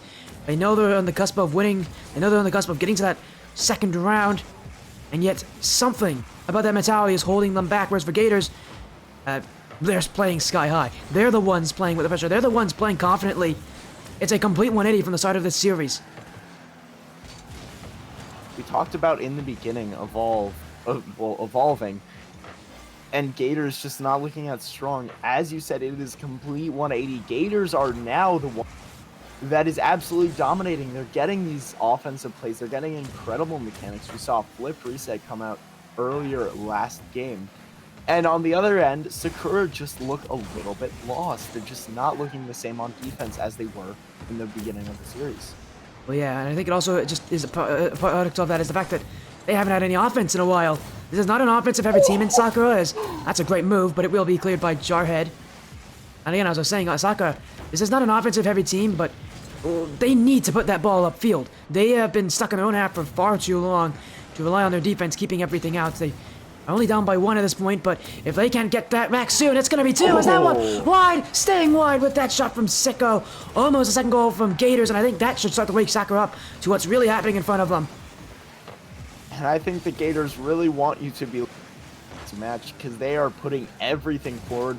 They have nothing to lose, everything to gain in this match. Well, they do have a lot to lose in this match, but they are trying not to lose it desperately. If they win this match, they still have to win the other, so they can't spend all of their energy this game, but they do have to do enough to win this game and keep someone up. Yeah, again, but I really think if they can win this game, that momentum, I mean, it's already looking like it's heavily in their favor, but any little bit of hope Sakura will have will be stripped away from them if they cannot get anything in this 4th game. Here comes Jarhead. Got a miss from Crowd. Still Sakura's balls. Reaper. Maybe a 1-on-2, trying to get the dunk. It's a good pass to Jarhead. Low shot to the bottom left corner. Almost at halftime in game 4. Of Sakura will find an opening, and it will be Jarhead who will take it. And these are the plays that really work for Sakura. For Gators, it seems like they really want to plays, trying to get some space and take it into the sky or on the ground, do something 1v1. But on the other hand, Sakura is really looking for this passing plays. That's a really dangerous opportunity. But State is going to send it off, and Area is not going to be able to get the goal. That is one they're going to want back if this stays tied. Well, it will be tied for now unless Esports Tower Gators can score quickly. Yeah, you'll be right about how they feel about that one. As Sicko blocked by Crowd. Area beat there. Jarhead to the sidewall. Second touch doesn't get it. State, oh, he's hit that very heavily, and Crowd will send that one away. Area with the fake, although he just faked himself out there because now it's in front. Reaper, dunk. Will still be the Gators' ball as State has free reign on what he wants to do there. Although Jarhead, quick challenge, second touch potential. Oh, no way. That one in front. Here comes Crowd. And evolve Saka out of a play from midfield from Jarhead are continuing to find openings. They may not be many, but the few they get, they will make count. Absolute W for Sakura. Finally going back to their game plan for the first 2. They're finding their footing again, finding their momentum. Power Gators may have been able to catch them off guard the 3rd game, and they will again. Sicko showing that they still have some moves left. Yeah, they're still in it. They're very much still in it. Sicko beats Crowd and evolve Sakura. I've had to deal with that kind of elevated pace all game 4. It feels like Gators just trying to play faster. And you already mentioned it about last series. Sakura don't like it when teams outpace them. They really struggle to that. They need 50s. It's kind of what their playstyle relies on. It relies on them getting the challenges. And when they can't get to them, that makes things tough. I really agree. The game plan for the Gators needs to stay the same every time that Sakura has fallen apart. It's because of these solo plays. The solo plays are what tear them apart. They're not the best at defending them. And so as long as the Gators can stay with that or go to that, they're going to do really well. On the other hand, Sakura needs to keep with his passing playstyle, trying to get 50s, as you said, and they're going to succeed. So it's really who can play their playstyle better. As here we go. Area in the midfield. Jarhead up the field, and this one will bounce weirdly here. It's Sakura have the offense. Crowd fake on 2 off the back wall, and States he'll jump up to that one. Sicko will send it away. Not the best clear area. Is going to try and get some other one. A couple of misses in the midfield might lead opportunity for the Gators. The crowd is there to get a great 50, gets it to the side, and Jarhead is going to have to clean up. A really great opportunity, but Sicko is going to put it off the backboard. That's an opportunity the other way. We are playing ping pong. Each team is getting plenty of opportunities to score. None of them have panned out for either team just yet, but it seems inevitable that one will eventually. Well, one has to at this point. Game 4 will stay up for now in 0 seconds area. Well, that's a really good first touch. Crowd will see it to the ground. We go to overtime. If Sakura score next, they'll be moving on to the series. They'll be eliminating Esports Tower Gators. But if Gators score, a reverse sweep is still on the cards. And we got to talk about the stress that the Gators must be under. One goal that they let up will lead to their entire season being over.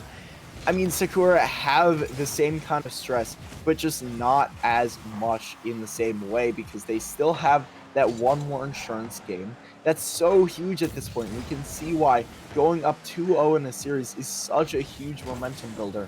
And even if they do lose the next game, even pretty badly, it's still huge for them. Here comes Sakura. Crowd didn't get that first touch.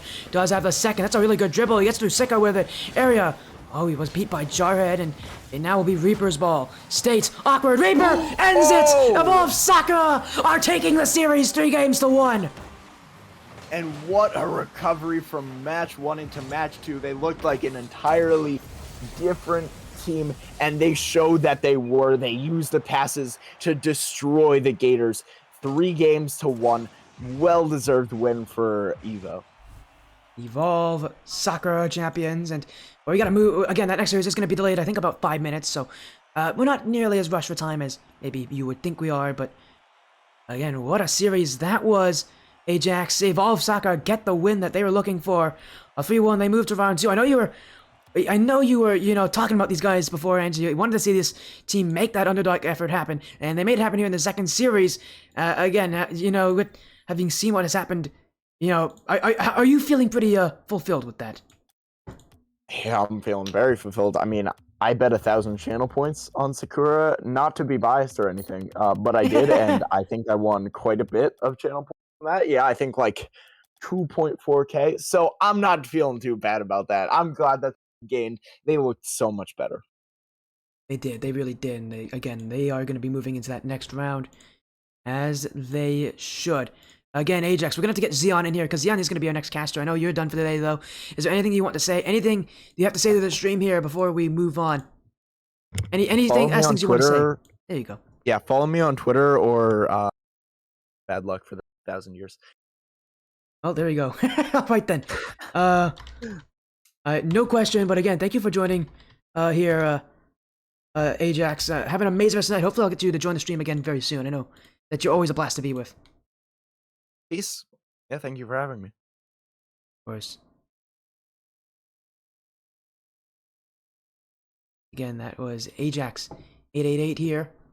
Again, our next person to join it will be Xeon. Let me update the whole stream here for this. We should have Xeon joining us in just a moment.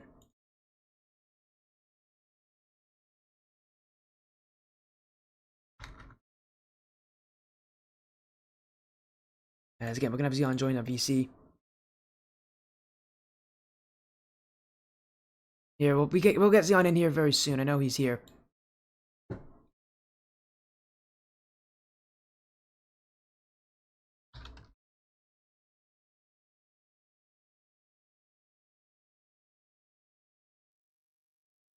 As there's Xeon now. We just need to make sure we get Xeon into a. Oh, Xeon is here. Yeah, hello, Xeon. I'm here. How you doing, man? 1 second. Let me get you in here.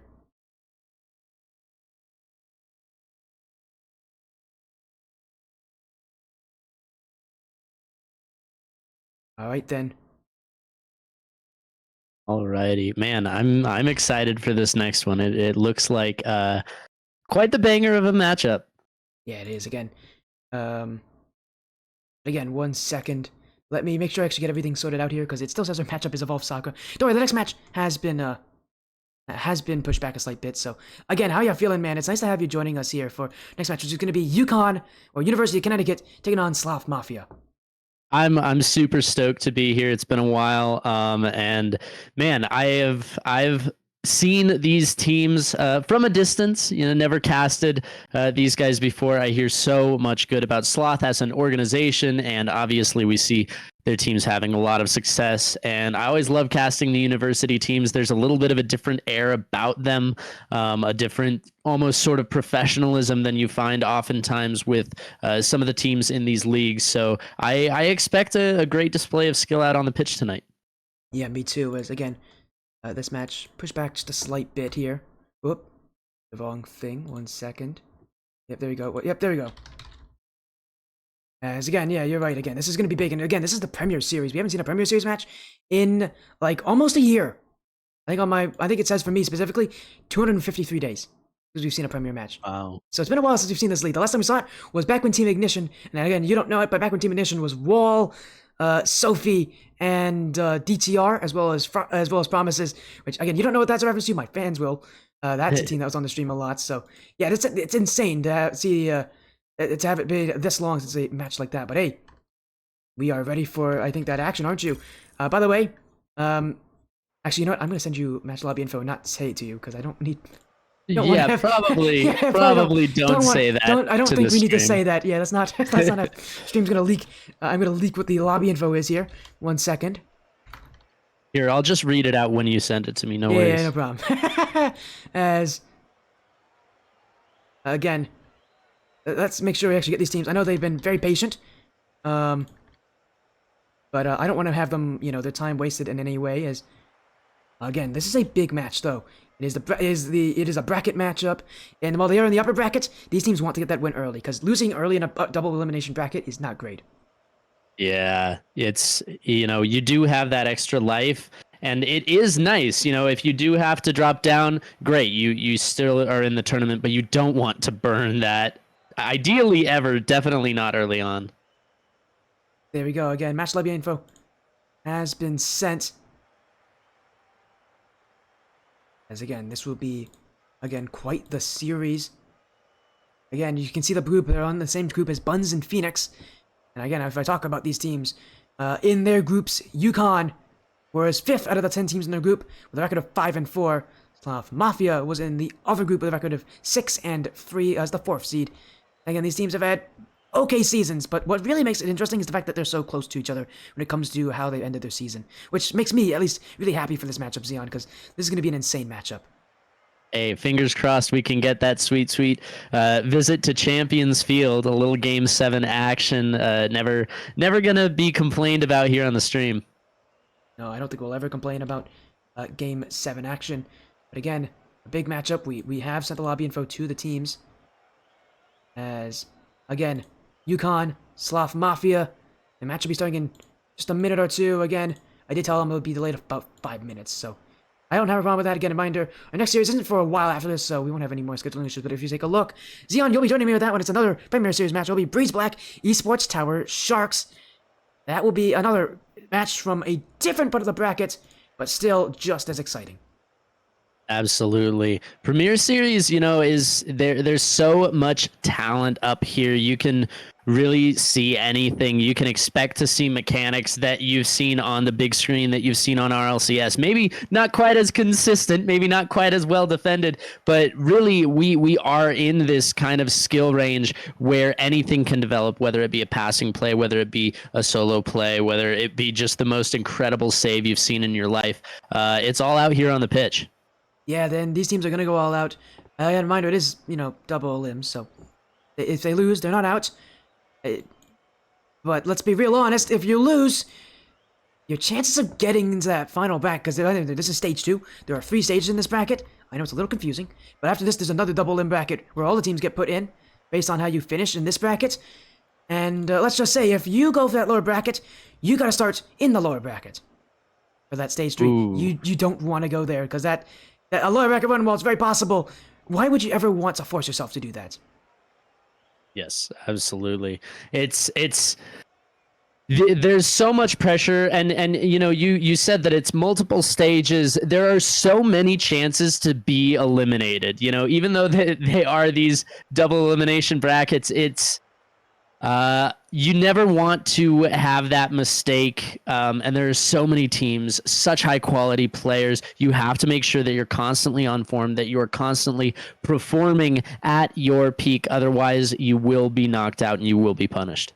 And apparently we got Sandsbar here. By the way, that's the owner of the Sloth Squad Nation organization that obviously has Sloth Mafia. Hello, Sandsbar. He's always here for whenever Sloth plays. They have like 20 teams. So you see on this, we do see him on the stream a lot for Blackline matches. But yeah, he's apparently telling me, and I know Sandsbar's usually good because I think he's an admin for this league. Apparently Phoenix lost 4-2, so loser of this plays Phoenix. Interesting. Phoenix, I think I remember hearing something about Phoenix about their season. I don't remember if it was good or not, but Phoenix, no, they ended their season 2-7, so Phoenix got a tough road. But let's be real honest, no one wants to go to that part of the bracket. As let's look at our lineups here. These are our teams. Yeah, you can notice something very different here. UConn has all 6 spots filled out. Sloth Mafia, only 3 players. And by the way, Sloth Mafia are actually in the lobby. They got Drago, Kamikaze, and Vulcan. For UConn, sounds like their lineup's going to be Kaker, Noah, Gavin. Apparently, again, that's coming from their captain. But we'll let you know as soon as they join on in for this one. You know, and you mentioned they do have all those slots filled out. That's kind of something that I was talking about earlier. Those university teams, they have the player base, they have the support. You can expect them to be taking the coaching side of things and the replay side of things very seriously. Not that the non-university, the org teams don't do that. It's just something that seems to be a little more consistent for the university side as well. So from them, I am kind of setting a slightly higher bar of expectation for things like rotation, comms, and just general field awareness with regard to teammates. Well, apparently, Sloth Mafia forgot to tell me about their sub. Yeah, by the way, I did ask Drago what the roster was, Sandsbar, and he told me those 3 players. He did not mention Recon. I feel bad for Recon now, because I don't think Drago understood that you can list subs as well, but he forgot to do that. But hey, thank you for letting me know, Sandsbar. I can always trust you on telling me about roster info. Here is, again, Sloth Mafia. They actually have 4 players on their roster. It is our starting roster that's playing, though, so we'll see how that works here.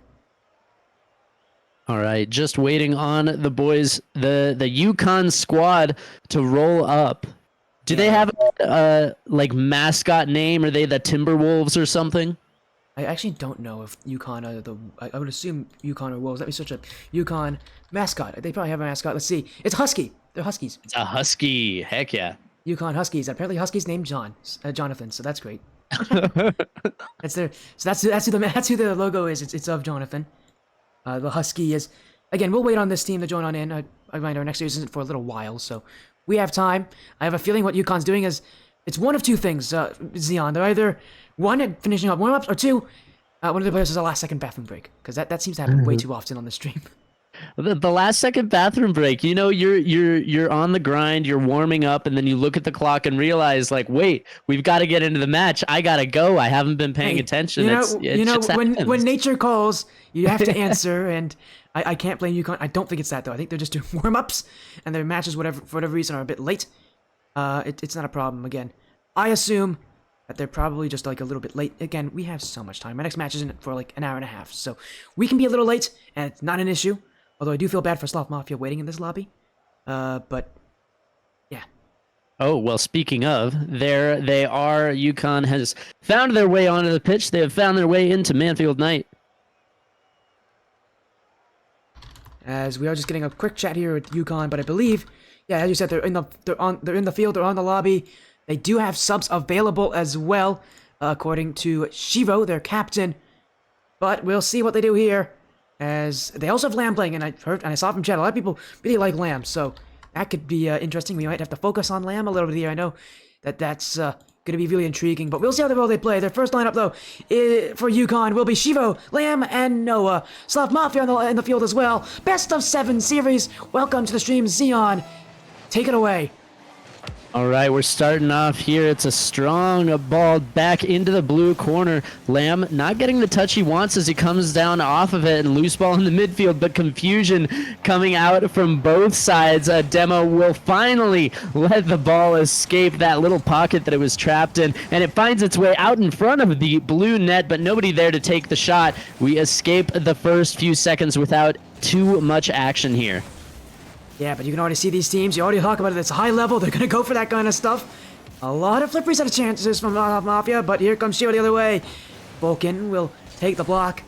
And Yukon will have to sit back. Kamikaze. Flick. And wait a second. That net's open. Shiva's not back in time.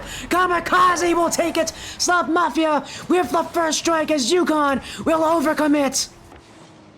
A nice little outplay. Perfect timing by Kamikaze. Reads exactly his opponent's momentum and knows that he doesn't have to do anything crazy. Just got to tap the ball that extra pixel higher. It is perfectly sufficient and sends it through to open the scoring for them. Across the goal. Noah has the dribble. Challenged by Kamikaze. Sloth Mafia going again. Kamikaze. Flip reset. Trying to get through both, but I mean, this is the Premier Series, and while flip resets will work against a lot of people, these players are at the point where flip resets become second nature to them. And we're going to see a lot of crazy flip reset saves, I have a feeling. You know, I want to say so far, Yukon has actually had a very organized defensive line when they are in their half of the field. But we did see as soon as they found their way into offense, they immediately overcommitted, overextended, and were punished with that first goal going in for Sloth Mafia. Drop down, not going to find its angle as this one is cleared away. But Yukon holding the line a little bit more effectively now. Vulcan. Beat by Lamb. Kamikaze looking to the back wall, gets past Noah, and Yukon have been just pushed back here all game long. Sloth Mafia, just a clean rotation in the midfield. Well, that was a bit too early said there, as Draco will miss that one. Into the corner, Noah, challenged by Kamikaze. Kamikaze has been going after people. He has just been throwing himself at that ball every single challenge. It feels like Kamikaze always has something to win in every challenge he goes for. And again, Sloth Mafia are just benefiting from the fact that this midfield is just kept so strong. Fake in front. There comes Vulcan. That's goal 2. The miss off the corner. But maybe it was a bit more planned than that. Draco didn't have it. And he'll let Vulcan have it. A great unintentional fake from Sloth Mafia. I mean, with all the much pressure they've had, that second goal, Xeon felt inevitable. And all the pressure that Sloth Mafia had invested into the blue side finally pays off. And it's such a difficult position for the defender. You have to go. You're assuming that the shooter is going to make contact there. And if they do and you don't dodge, it is just in your net. Very difficult position there. But Sloth Mafia doing their job, executing to perfection on everything that they're trying to do. You can tell that they came in with a game plan and they are looking the better for it. Vulcan. Dribble, trying to find Kamikaze. Shivo gets the beat, and Yukon will finally go up to offense, but felt like the first time in a million years. Almost got a chance out of it, but as soon as they get their chances, Sloth Mafia will send it all the way back. Yukon having no pressure, and you can really tell they're stretching for some of these plays. Sloth Mafia, Draco, on the back wall, Vulcan, beat by Shivo, and Yukon. I mean, they still can't get to the midfield even with that win on the challenge. It's just Sloth Mafia every single time, winning the 50s, getting the ball. Yukon have had almost nothing to do on offense. They start to put together a little bit better of an attempt there, but Noah's actually missed the open net shot. Follow-up will not go through as two combine on the crossbar to keep that one well clear. Ball pinches all the way back down into the blue half, and now Yukon has to start again, has to start from square one. It certainly will not be easy for them to get into the orange net is what we are seeing here. No, that Sloth Mafia have won because of they've used offense. And, you know, you hear offense is a good defense. I usually say defense wins championships, but if you don't play defense, that's even better for you. And for Sloth Mafia, they haven't had to play defense all that much. They've been just holding the midfield. That's been their defense. It's more so been them making sure that Yukon can't get to the midfield rather than Yukon not getting into their nets. And again, they're playing this game kind of in terms of thirds. Offensive third, midfield third, and then the defensive third. And well, on all sides of the field, they play a little differently, but they're executing so well on every challenge they make. Kamikaze, dribble, maybe a flip reset chance, looking for the pinch instead. Shivo doesn't have it. Here comes Draco. That's off target. But Sloth Mafia don't mind. They're up by 2. They don't have to commit all that aggressively. And I'm seeing a lot of interesting rotational decisions coming out from Yukon. It seems like their spacing oftentimes feels awkward. They don't have quite the right approach to the ball, and you'll see it get punished once again. The 50-50 drops completely dead on the goal line. Kamikaze with a beautiful setup leaves that for Drago, who is there so confident in his teammate leaving the ball for him. He's able to put it in for their third. Sloth Mafia lead by 3. I mean, this series, if this is how the series is starting, I would be very worried if I'm a UConn fan, because this was expected to be a close series. This is not a close game one at all. I remind you, UConn do have subs, and I do have a feeling, with how badly this game has gone for them, with the fact they've had basically no say whatsoever, I think they're going to be reaching in that bag of subs real soon, because, well, for now, Sloth Mafia are in full control. UConn, what do you think they have to do going into game 2, Xeon? Because right now, whatever they're doing, it's just not enough. Sloth Mafia are winning on all sides of the pitch. I really, really want to see better communication coming out from UConn. We need to see a little bit more spacing. The players really like to get bunched up. Even there, you see two players right next to each other on the backboard, both playing defense. You have to be communicating, 5 seconds before that ever develops into an issue so that you have the space to work with. There's always somebody ready to follow up, and no touch is going to beat two players. Well, for now, Sloth Mafia, again, a strong game one performance. Again, we'll see if UConn does decide to play a sub. They have Gavin waiting. I thought it was going to be Gavin, Noah, and Lamb to start off, or at least, Gavin and Noah I thought we were going to be starting off, but obviously, that's not what they chose now. Going into game 2, do they change their roster? Do they stick with the same thing? It looks like they're going to stick with the same roster. Everybody on UConn readying up. They must have saw something from game 2 that's making them confident to continue this series so quickly. And I think as rough as this first game is, I don't really hate that decision to continue with the same roster. I think, especially in these best of sevens, you are able to let one go as a mulligan, let that game one kind of get away from you and learn what you need to fix. Here, it's all communication. They're not being hard outplayed when they're playing well. Almost every goal that has come through has been from a blatant UConn defensive or positioning mistake. And if they can clean those up, if they can get the communication online, I think that they can make a much stronger case for themselves against Sloth Mafia. Well, we'll go into game 2. We'll see if they can make that case that you've spoken of here. Let's continue the series. Reminder, best of sevens from here on out here for the Premier Series. Sloth Mafia dominated game 1. And yeah, changes being made. Gavin is coming in to replace Lamb here on UConn. Sloth Mafia will have to deal with a new roster as UConn already going for the subs. All popped up high in the blue half. Of course, it's going to be a Sloth player too. At first, multiple misses coming through in the corner. Vulcan adds a bunch more pressure there. A little bump comes out on Gavin. Shot from Kamikaze going to be denied. And they stand their ground at least for a little while. Find their way back out past the midfield line. And it's a breath of fresh air for UConn. Yeah, they can breathe just a little bit here, but that defense is going to be tested a lot from Sloth Mafia, especially that offense continues off the back wall. There's a save from Kamikaze, but it's left in front. Shivo! Oh, saved in front! How in the world it's gonna go in! Gavin will get credits! Oh, a weird play. Let's just unravel this real quickly. Shivo shoots. Noah got the bump on Draco, then he saved his own shot. And Vulcan couldn't get it out. Got dunked by Gavin. UConn will score first. I'll be very honest. That was a strange one.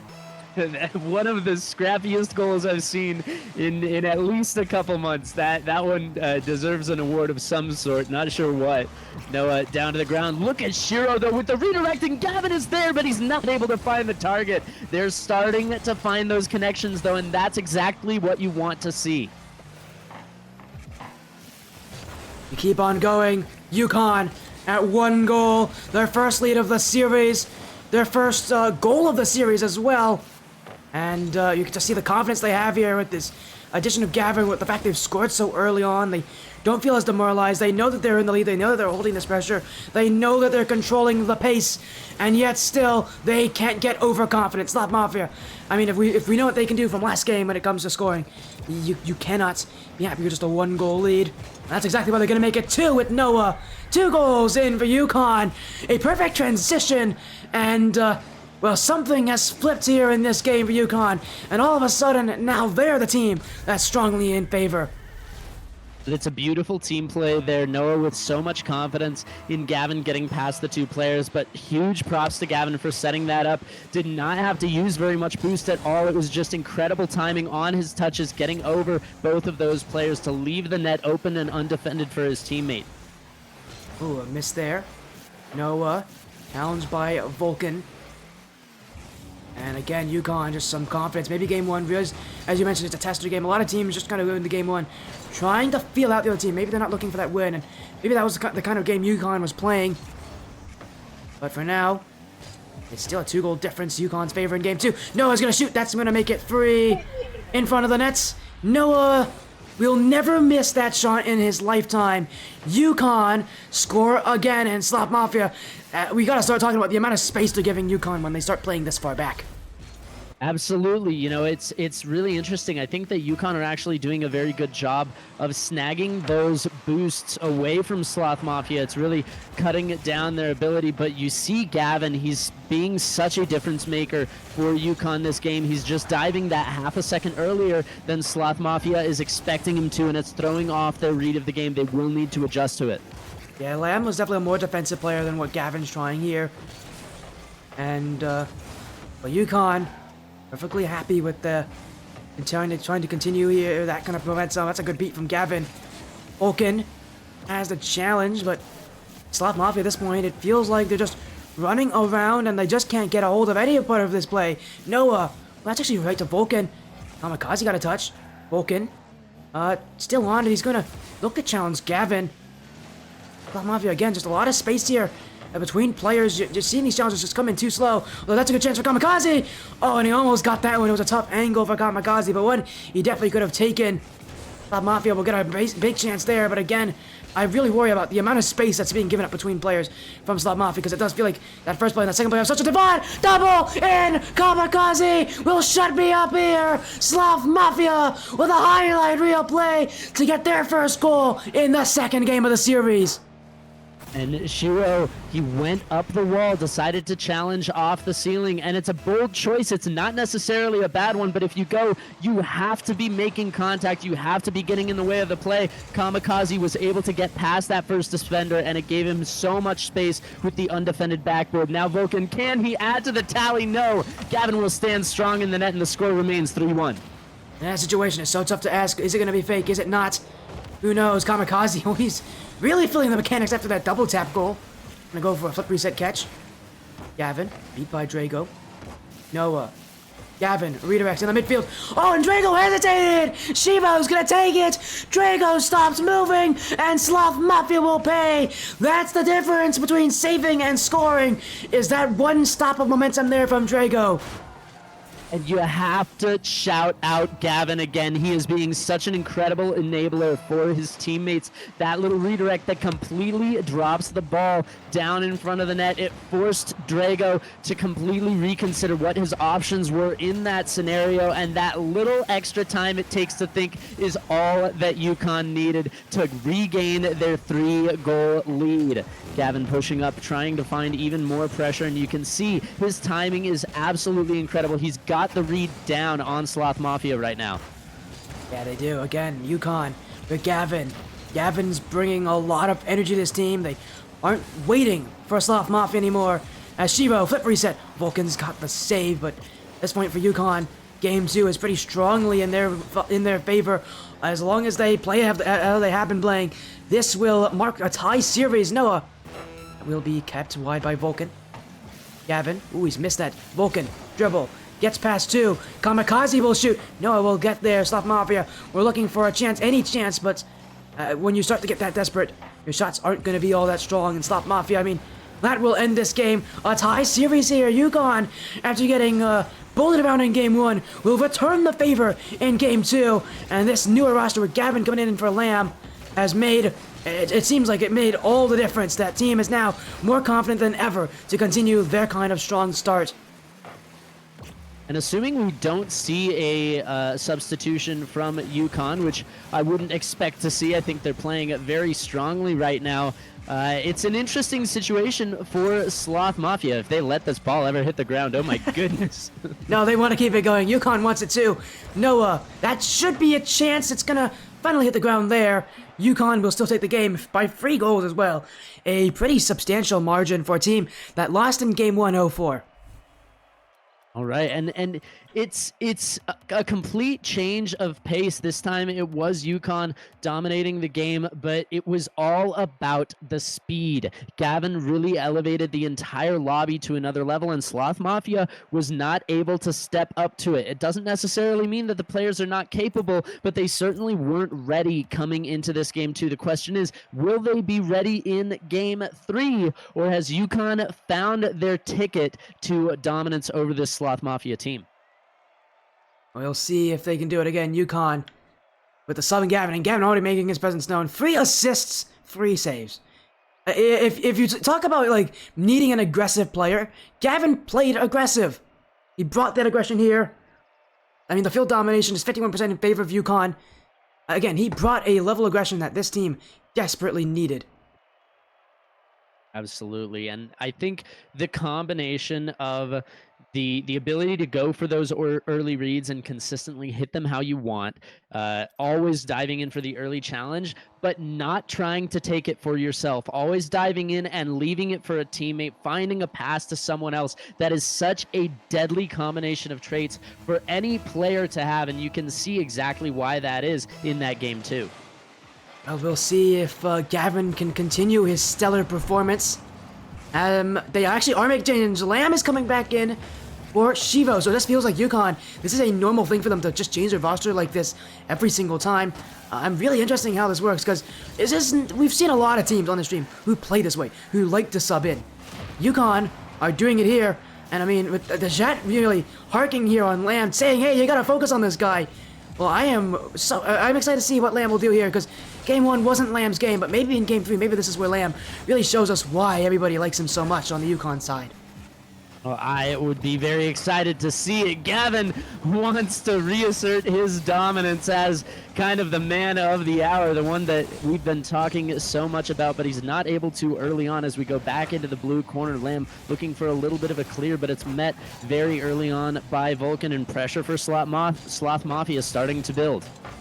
Full commit there from Sloth Mafia. We haven't seen a lot of those from these teams, but the pace they're playing, double commits can happen. You can see a lot of players really commit heavily at this level, and double commits, especially on offense, are really going to kill your momentum. These teams both have shown they have that ability to break out of defense quite quickly, especially if you give them the space to do so.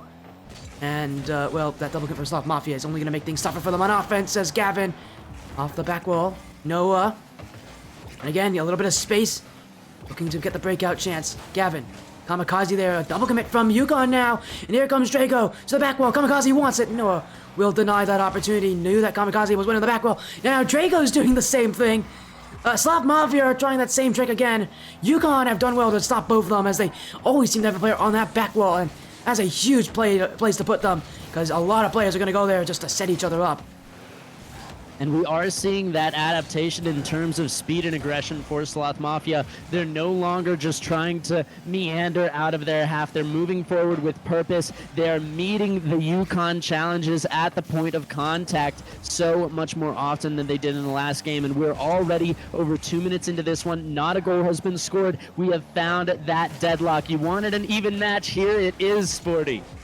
Oh, I wanted it to be even. I wanted it to be close. This series is definitely proving that it's still no goals. The defenses have been at an absolute deadlock. That was a chance for Noah, but it will go high. UConn have definitely seemed like the team that's doing better at getting upfield. And while, again, it does feel a little more defensive, I think Lamb overall is a more defensive style player.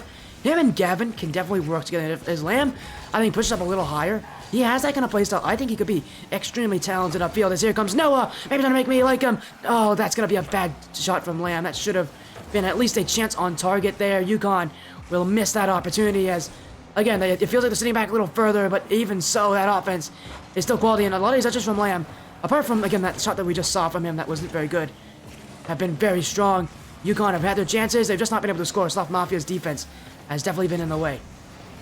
Absolutely, but you see, they're so much more easily able to push forward. They're so much more easily able to find time and decent attempts down the pitch. Noah sends this out into the corner. Kamikaze centers it up. Nobody there to take the shot. Maybe not quite enough confidence. They saw multiple defenders in the net. Opted not to. Decided it would be safer to wait for a later opportunity. Slow ball. Kamikaze trying to outplay the last remaining defender, but it will not come through. And more time bleeding off the clock. We remain 0-0. We just gotta talk about Gavin. This has been another stellar performance from Gavin this game. It's been more defensive, obviously, with the fact that nobody's been able to score just yet. But seriously, even on defense, Gavin is just an integral part of this team every step of the way. I mean, you can see just why subbing in Gavin has made this difference. Gavin is like a keystone for the brick wall of UConn. Seriously, without him, this team seems to start to struggle. And, well, they'll be very happy that Gavin is just playing this exceptionally well. A strong touch forward from Noah will ricochet off the sidewall, but Drago sends it immediately back to that blue backboard. You see Vulcan with such an early pre-jump. That's that Sloth Mafia aggression coming out to try and find a counter to UConn, but UConn not struggling too much so far this game as they push up the field. A little bit of physical play in the corner will allow UConn to push forward, but awkward bounces mean there's not going to be an easy shot to come out. Well, there won't be final 30 seconds. This is when teams start to get really nervous, start to get a bit jittery. They know that this game has been tied for so long, and they know that one goal will basically be a decider. So a lot of teams will start to overcommit at this point. But you cannot do it here as, oh wait, an overcommit from UConn. Lamb's got back. Talking about those overcommits, they almost did one there for UConn, but they'll get back in time. In front, 0 seconds. We're going to overtime. Xeon for the first time this series.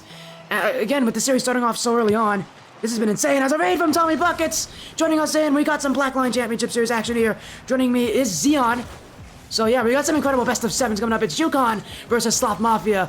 As UConn looking for a double. Miss for Kamikaze. Gavin slots it perfectly. UConn take game free. And oh, what a way to take it. And who else but the man that we have been praising oh so much? It is Gavin. And this series really could not have been written any better. A completely dominant victory from Sloth Mafia, and then another dominant victory back the other direction from UConn in game 2. We finally get the overtime in game 3. An absolute roller coaster. Guys, you have timed that raid to perfection because this is an insane matchup. Yeah, and honestly, you know, Game 7 doesn't seem out of the question anymore with just how close this match is. But for Sloth Mafia, you could tell they were not winning the offense in that game. You could tell slowly but surely UConn just had more pressure, had more in terms of what they were bringing to the offense. And now for Sloth Mafia, whatever they had to bring that kind of game on aggression. I want to see them change things up. I want to see them get those plays upfield. I need to see them really keep UConn back because that midfield from Sloth Mafia is starting to buckle under its own pressure. Absolutely, and it's a difficult situation to be in. You know, you've got a player as dangerous as Gavin is when he's trying to enable his teammates, and you've got these incredible backups in the form of Noah, Lamb in the form of Shiro. You know, who will we see coming out on the pitch? Looks like it is going to be Lamb. Just Lamb. Just Lamb. Just Lamb. A little bit faster. I mean, we knew Lamb was good. I didn't think he was that good. He's going to 1v3 Sloth Mafia. UConn haven't decided who they want to play yet. They're like, you know what, Lamb? You did so well, man. We're going to have you 1v3 this team. No, they got their layers. It's Lamb, Noah, Gavin. Gavin's sticking around. I'm not too surprised to see that happen. But this is an interesting one. We got Gavin and Noah. I think they're the most aggressive players. And we're getting rid of Shivo as off the kickoff. Already won for Sloth Mafia, but that's going to be kept wide. Vulcan, not on target. And this game, I'm going to be really interested in seeing just how aggressive UConn are going to play, because Shivo is a very defensive player as well. I think him and Lamb are the most defensive players on this team. So, you know, having Shivo off, having Noah come in, new aggression for this team. We'll see how UConn use that. And I'm really interested to see if there are any major playstyle changes coming out for Sloth Mafia, if they're going to try anything different, because as close as that last game was, it's still a loss on their record for the series. Will they be happy with that? Will they try and just play that same game but a little bit better? Or will they throw that out the window and try something completely new? Oh, it's a miss there! Open nets for Lamb, but he doesn't have boost. Oh, Sloth Mafia got away with that one. That was a huge whiff in the midfield. Yes, these players are like GC2, GC3. They're more around the GC3 level, actually. Some of you in SSL in this league, and that is not a miss you want to have to commit there as Vulcan.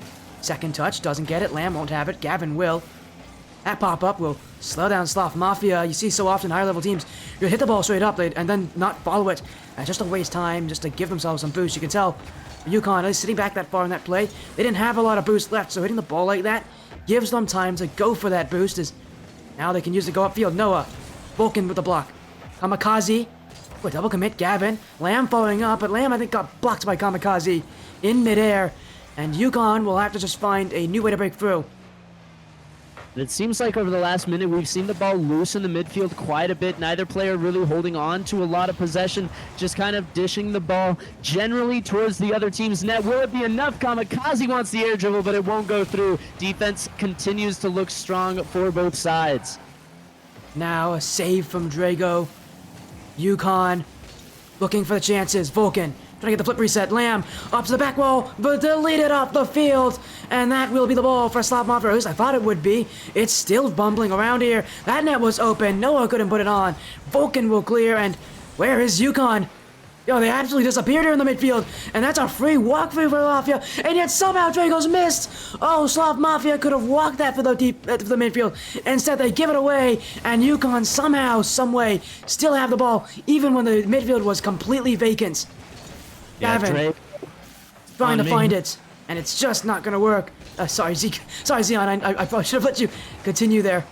No worries. Drago was left in a very awkward position there as his teammate was demoed and he had zero boost, was kind of forced towards the ball. Kamikaze responding to a very urgent distress call there as the ball popped up towards the net. But look at this pressure from Yukon. They're starting to find it just a little bit more consistently.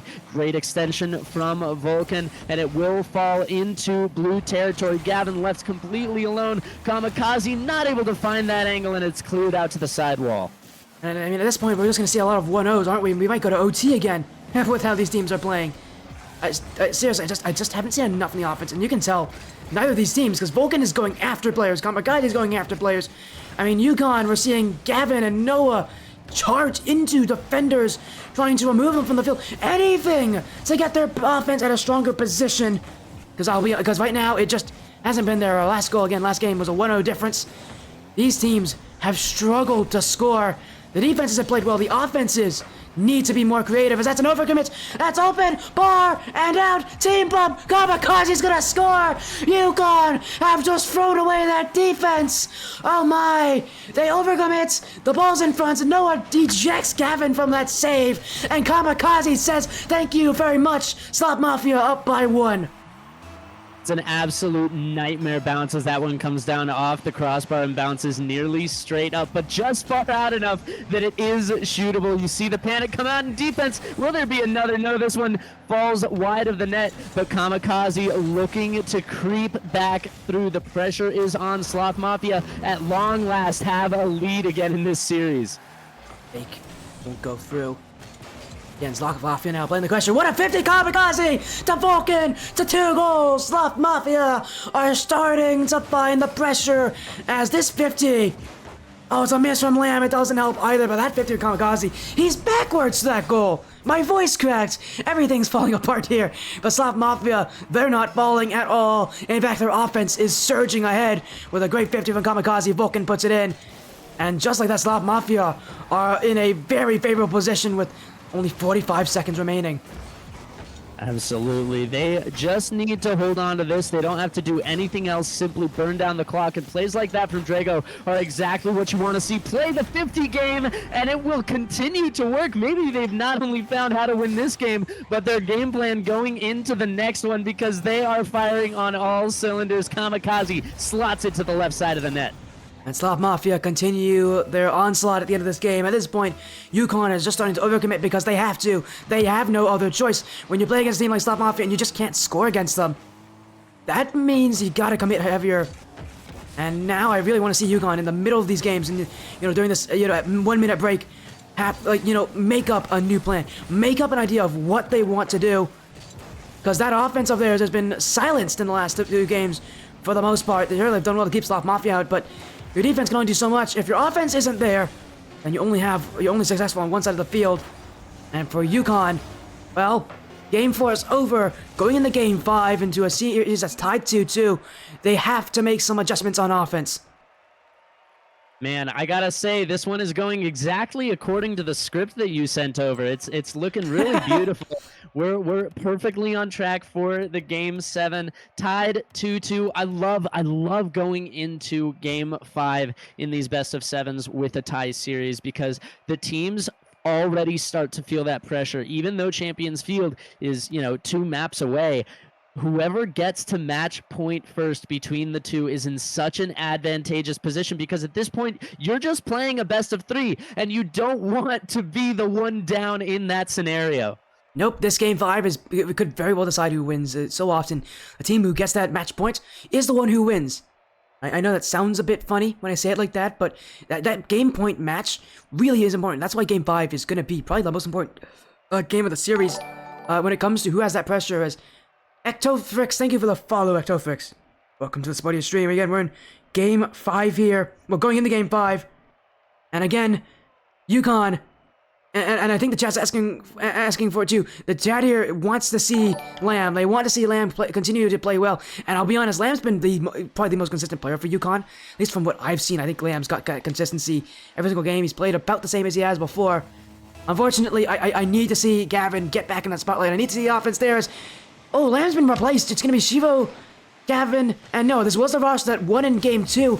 I believe 4-1 for Yukon. So they're trying to see if maybe that roster can do it again here when they're on game 5, when the pressure is on. Well, I've got a fun little statistic for you. If I remember it correctly, I might be about 2 games off, but in the World Championships of not this season, but last season of RLCS, the team that got to match point first went 55-1 in terms of being able to win the series. The only exception being Furia coming back and beating Moist. So, will we see a very strong indicator statistically come through and be true again? Well, first we gotta figure out which of these teams is gonna be that one sitting pretty on match point. Across the backboard we go. Vulcan looking for a little bit of a clear, but it will be Kamikaze intercepting it and finding a strong 50-50 to try and set up a teammate. So here comes Yukon, and already you can see that pressure is still here. Something about Shivo just allows this team to have the midfield. I think Shivo just has that midfield presence that is so tough to shake off for Sloth Mafia.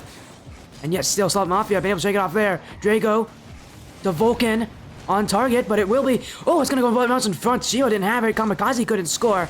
Scary sights for Yukon. I didn't actually know that ball was that close to the nets, but they're still making saves here for Yukon. That defense, I mean, it's been very consistent overall. They've been able to keep the ball out a lot in this series, but the real question again comes that offense. That offense has not been as successful for Yukon, and I guess by extension, Sloth Mafia too.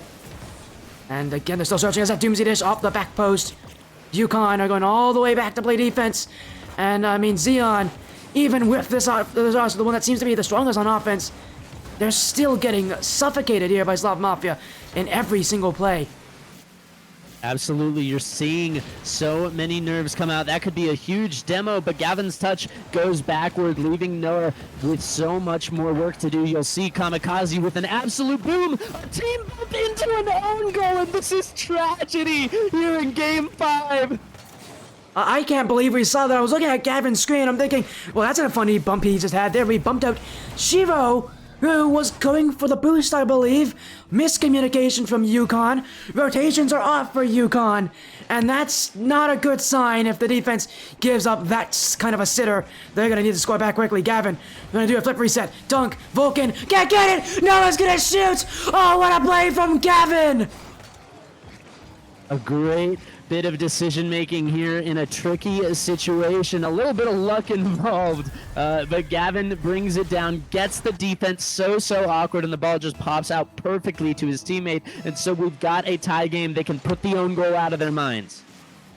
And Yukon going to continue that pressure. Noah trying to get the dunk on Kamikaze to the sidewall. Kamikaze dribble, gets over Shivo, but bumped out. Gavin will have it, and Yukon... Well, I thought they were going to get offense from it, but instead they got to sit back even further. Gavin with the save. Drago, another one from Gavin, who is just getting all up in the basis of Sloth Mafia.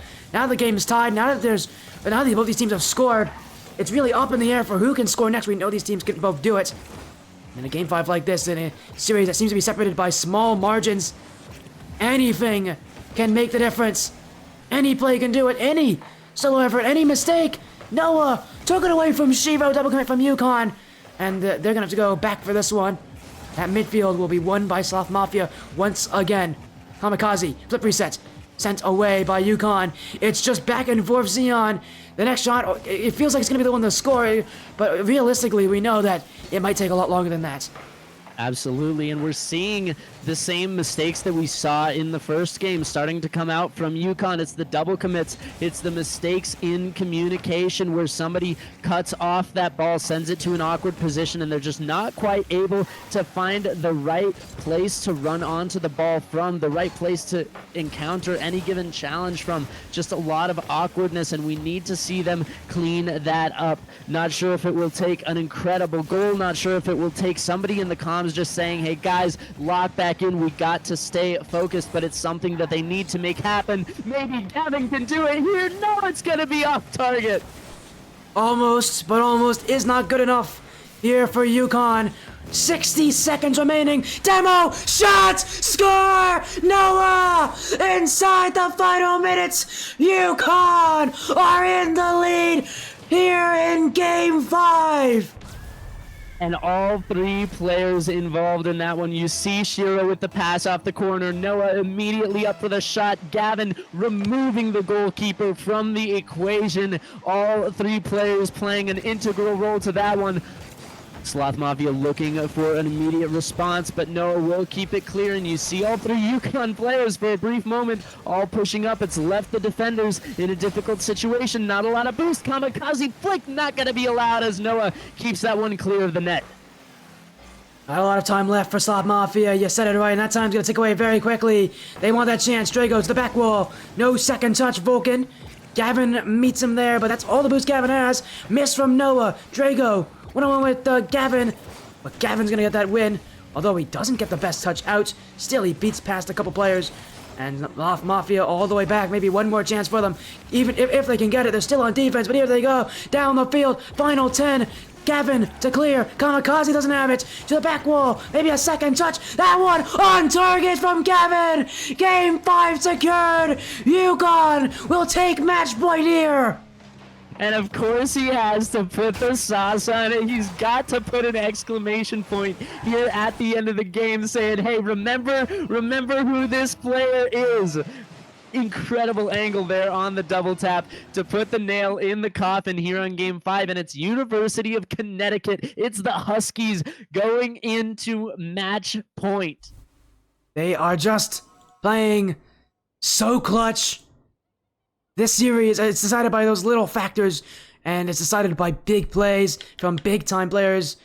Noah scoring twice on his two shots. Gavin with this goal and an assist. You have to just talk about, again, these big efforts from UConn players, and yet this series is still not over. They need one more game, but that could be difficult here. Lamb, I have a feeling is going to sub himself in, but I wonder what UConn's going to do. Sloth Mafia, again, though, need to make adjustments every single game. It's which team's going to make the better adjustment. This game, it was UConn. Next game, it could be Sloth Mafia, but we'll have to see what they do. Well, for the script to completely come true, it does need to be a Sloth Mafia victory here on Game 6, but I guess we will see how badly the players on UConn want it, because you just know that they would love to bring this home without taking a trip to Rocket League's most beloved pitch. Or I guess most hated if you're a player, because no one, for us as casters, we love Champions Field. Well, for the players, you know what happens when you're on Champions Field. You know the situation you're in. No one wants to go there, but for Sloth Mafia, at this point in the series, they have to force Game 7. UConn, though, is standing in the way, is standing tall. The Huskies are getting loud, getting into Game 6. This is their chance to take the series. Vulcan immediately popping this ball up here. He's got that full tank of boost to work with. Reset to the wave dash. Wants a little bit of dribble play action. Not going to come through, but look at the pass. Drago and Kamikaze is up instantly. Scores it right away, and Sloth Mafia have wasted no time in letting us know their intentions for this Game 6. They want Game 7. They're hunting for Game 7. Sloth Mafia take no survivors. And they continue the offensive pressure. But it's only 11 seconds in. They've got to continue that. One goal could, though, be what separates these teams. So often it has in a series like this. As now backflip from Shivo. Maybe he meant to get it over to Noah. So, Yukon going up the field. Noah, 50 on Kamikaze. That's going to go to the corner. Kamikaze up to the ceiling. Looking, trying to get the dribble to Drago. Down the field. Gavin's going to send it back, though. Maybe a chance for Yukon here from Gavin. We know what he can do. Flip reset. Gets it under Kamikaze. Dunk from Noah, but it goes straight to Drago. And Yukon will give up the offense there. Sloth Mafia are back up with control, and you gotta, if you're a Sloth Mafia fan, you gotta love seeing just how consistent this team takes the ball away. Drago up out of the corner on his own side, will not be allowed to get very far. Yukon really trying to lock down on that midfield, control the ball, make sure that they don't allow any sort of easy clears. We're going to need to see a little bit more power on those touches or some passing out of defense if Sloth Mafia wants to find their way out more consistently, but it looks like they're perfectly happy to sit in defense on that 1-goal lead. They trust themselves. They trust that they can keep their sheet clean. And, I mean, to be fair, in most situations I'd say that's a foolish idea to think that you can do that. But, I mean, they've done it before against this team, and they've kept really close and small goal margins in their favor for such a long amount of time. I just worry that 1 goal may just not be enough for them. You're never really fully confident with a 1-goal lead. You're going to be more confident if it's 2 or 3, and I think for Sloth Mafia, their real plan here should be getting out of defense so that they can have that opportunity to get 2 or 3 goals, because right now Yukon are searching. That one's on. Kamikaze's got the block. Noah hit to that corner. Kamikaze doesn't get it. Drago just going to keep it close here for Sloth Mafia. Kamikaze gets the flick past Gavin. Noah overcommitted. Kamikaze, he's just 1v3 the defense. Kamikaze down the field, and nobody from Yukon can stop the runaway Kamikaze. And you see the mistake from University of Connecticut. You see Noah in the third man position, really trusting his teammate to get a touch there, and Kamikaze with a single touch on the ball gets past 2 players, finds the open net out in front of him. It's so dangerous. When you're in that third man position, you need to be playing that worst case scenario, especially when you're already down and there's time left on the clock. Yeah, and well, we're only halfway through, but for Yukon, Game 7 looking like it's just peaking above that horizon. It's starting to rear its ugly head here for the Yukon players. They know that they can't go to Game 7. They know that if they do that, things are going to be very difficult indeed for this team. Shivo, back wall kept out. The clear is strong, but Yukon still has it. Noah to Gavin, back wall, Vulcan, booming touch. That's going to go all the way back. Kamikaze with the demo. Noah with the pinch out. Yukon looking for anything to get that ball upfield, and yet still they're struggling. Here comes Shivo. Kamikaze almost in his own goal, but it's kept wide. A near opportunity here. Sloth Mafia will be thankful that Kamikaze did not commit act against his own team. And we've sung so many of Gavin's praises this series, but Kamikaze has been sitting in that shadow, biding his time, and at the perfect moment, he is really showing what he's made of. His speed has been such a difference maker for Sloth Mafia over the course of this series, making sure that they are never down and out. In fact, they are now more relevant than ever with a lead as we approach 1 minute left in Game 6, and Sloth Mafia has all the pressure. And the defense from Sloth Mafia is as strong as it ever has been. No goals given up to Yukon. Kamikaze, the pinch. Going to be cleared by Shiva. Sloth Mafia are not looking to play aggressive anymore. They're going to let Yukon push upfield. They're going to let them have pressure, but they're going to force them to commit for shots. They're going to force them to commit for plays. Sloth Mafia have no issue making save after save as now Vulcan.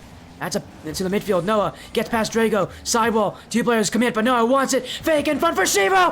What a save from Vulcan. The pre-jump block. Sloth Mafia will keep the 2-goal lead. Somehow Vulcan will read the mind of the Yukon attackers. And that's an absolute monstrosity. So many players are going to try and play that reactive play, even if they, that's if they know that the shot is coming in so quickly. He knew, he had the read. His prediction was completely perfect, and Sloth Mafia have done enough to send us to Champions Field, Sporty. I can hear how happy you are. I'm happy too. And this is where things get really intense. Game 7. One more game to decide it. Loser goes to the lower bracket. Winner will move ahead. One game to decide it. And for UConn, I think we're going to be seeing another change. I think we're going to be seeing Lamb sub in. The question is, who does he sub in for? What roster will they go with? Well, it looks like chat is all in, all aboard on the Lamb train. You guys got to make that decision. Who do you sub out? Because I do not want to make any enemies tonight by saying a name.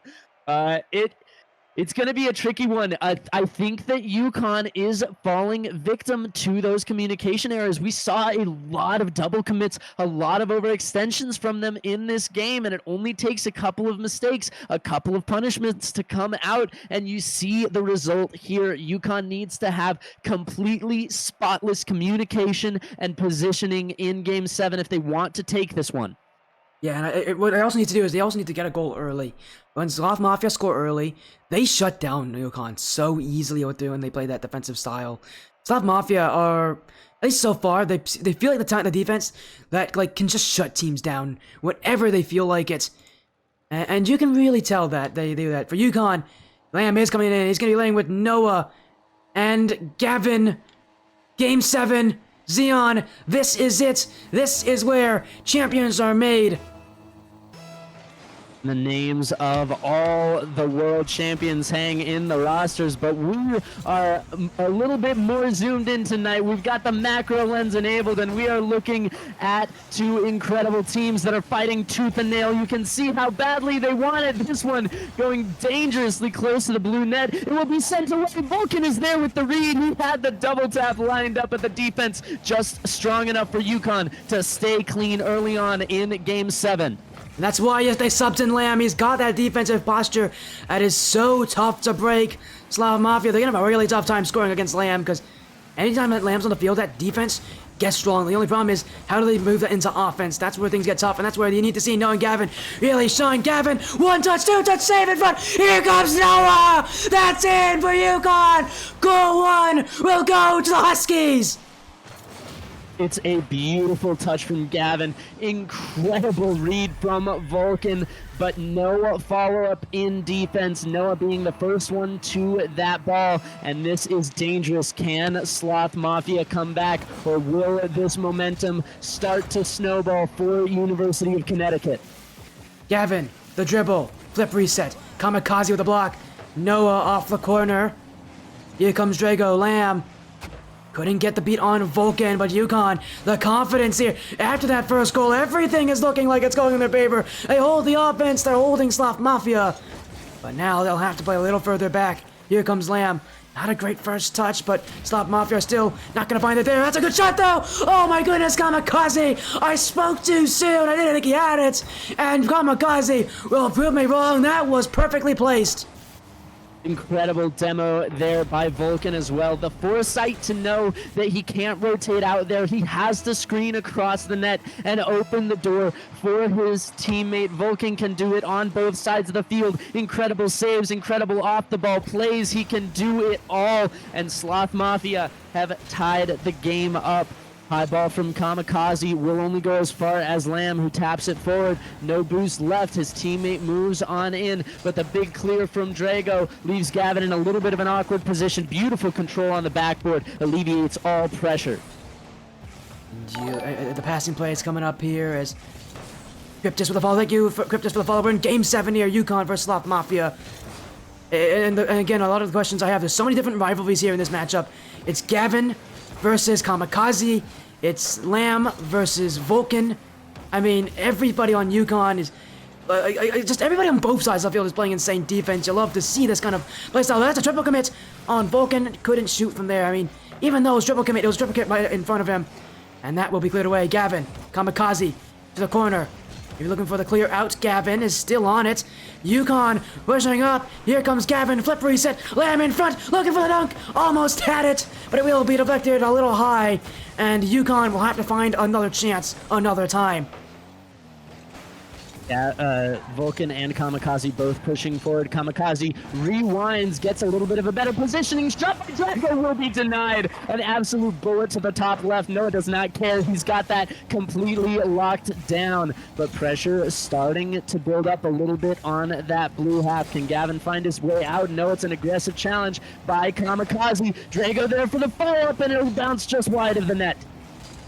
That initial challenge coming from Lamb, the follow-up coming from Noah. UConn needs to communicate well. We said it at the end of Game 6. That communication needs to be on point. And look at what they're doing right now. They're playing defense. They're keeping it out every single time. Here comes Lamb, and that will go through. A clutch play from Lamb. UConn did not buckle under the pressure. I mean, they're playing as if they've already won Game 7, but obviously we know that's not the case. It's tied. Everything's on the line. So many quality plays. Only one team can win, though, and we don't know which team that will be. Across Noah to Gavin. Here comes a chance. Gavin, that one saved by Kamikaze. Sloth Mafia's got to play on their own goal line. Noah flicks it high. Lamb has Gavin in support, but that will go straight to Drago, who gets that interception. Kamikaze to shoot. Lamb, what a save from Lamb. Again and again, Lamb finds himself as that last player back. And again, Lamb denies Sloth Mafia. Long bomb downfield. The defense is there. Kamikaze has it locked in. Lamb sends it up the backboard, and Drago immediately says no. 50-50's looking awkward. This one was briefly open, but no shooter in position, no boost available for Sloth Mafia in offense when we go back up the pitch. 40 seconds remaining, and we are still tied here. No way we get the Game 7 overtime. It seems like these teams might want it. Will it come through? No. Gavin sends this one out to the side. And they just keep fighting. Nobody can take the win. Now in front. Gavin's got the clear double commit from UConn, though. I mean, that offense will not come up for them that soon. That's a good challenge from Noah. Back wall, Kamikaze misses it in front. No one gets the shot for UConn. And it will stay in the midfield. Here comes Gavin. Kamikaze, dunked by Noah. UConn want one more chance, but Sloth Mafia want the same. Vulcan through Lamb. That's going to stay up high. Gavin getting harassed. We don't send it away. Gavin, second touch, 50 with Kamikaze. Keeping it alive, but that will hit the ground. Xeon, one more goal with a sidearm winner.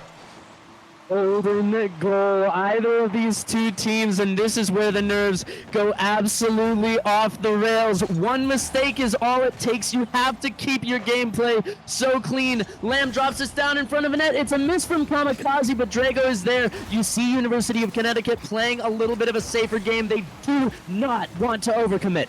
And can you blame them? Your first round of the playoffs, and it goes to a nail-biter. I don't blame them whatsoever for feeling that kind of pressure. Clear from Noah. Kamikaze to the sidewall. Still on is Kamikaze. Look at it himself. Lamb with another clutch block. UConn relying on Lamb all the time on defense. It feels Kamikaze's got the chance. Lamb's got another save.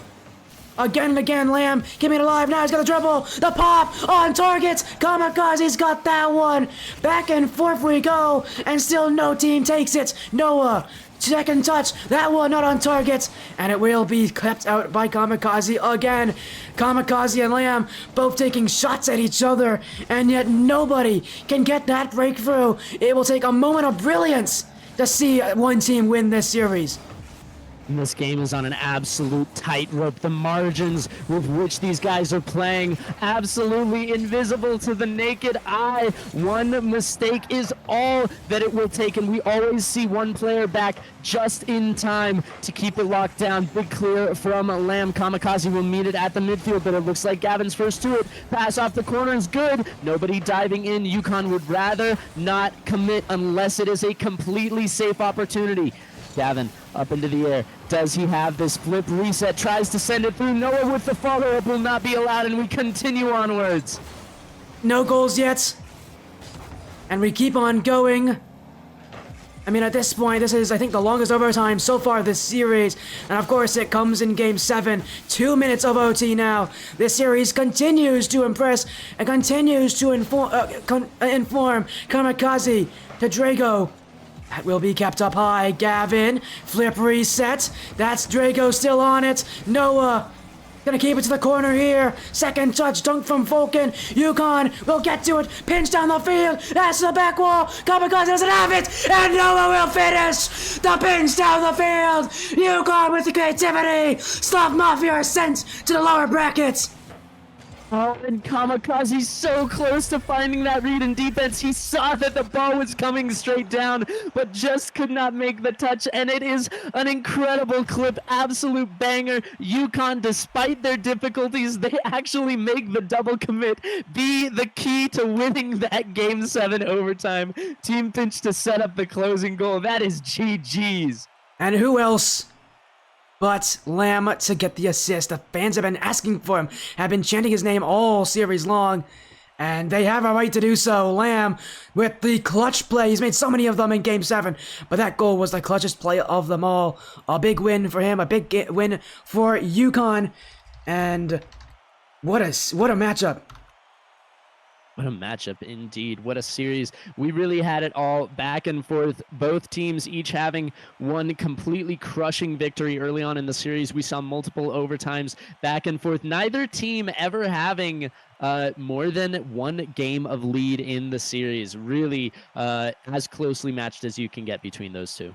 Yeah, again, a 4-3, that's about, yeah, again, as you mentioned, about as close as you can get with a series like that. There was not much separating these teams. But hey, UConn, they came out clutch. That's what they had. They had that clutch factor. They had the ice. They had, and really in Game 7, it was Lamb who stepped up to that plate. They needed someone to step up. It was Lamb, dude. It was Gavin early in the series. It was Lamb later in the series. And my goodness, what a time to do it. Though every win meant everything for them. And, well, I will say that was impressive from UConn. Just that resiliency to keep going.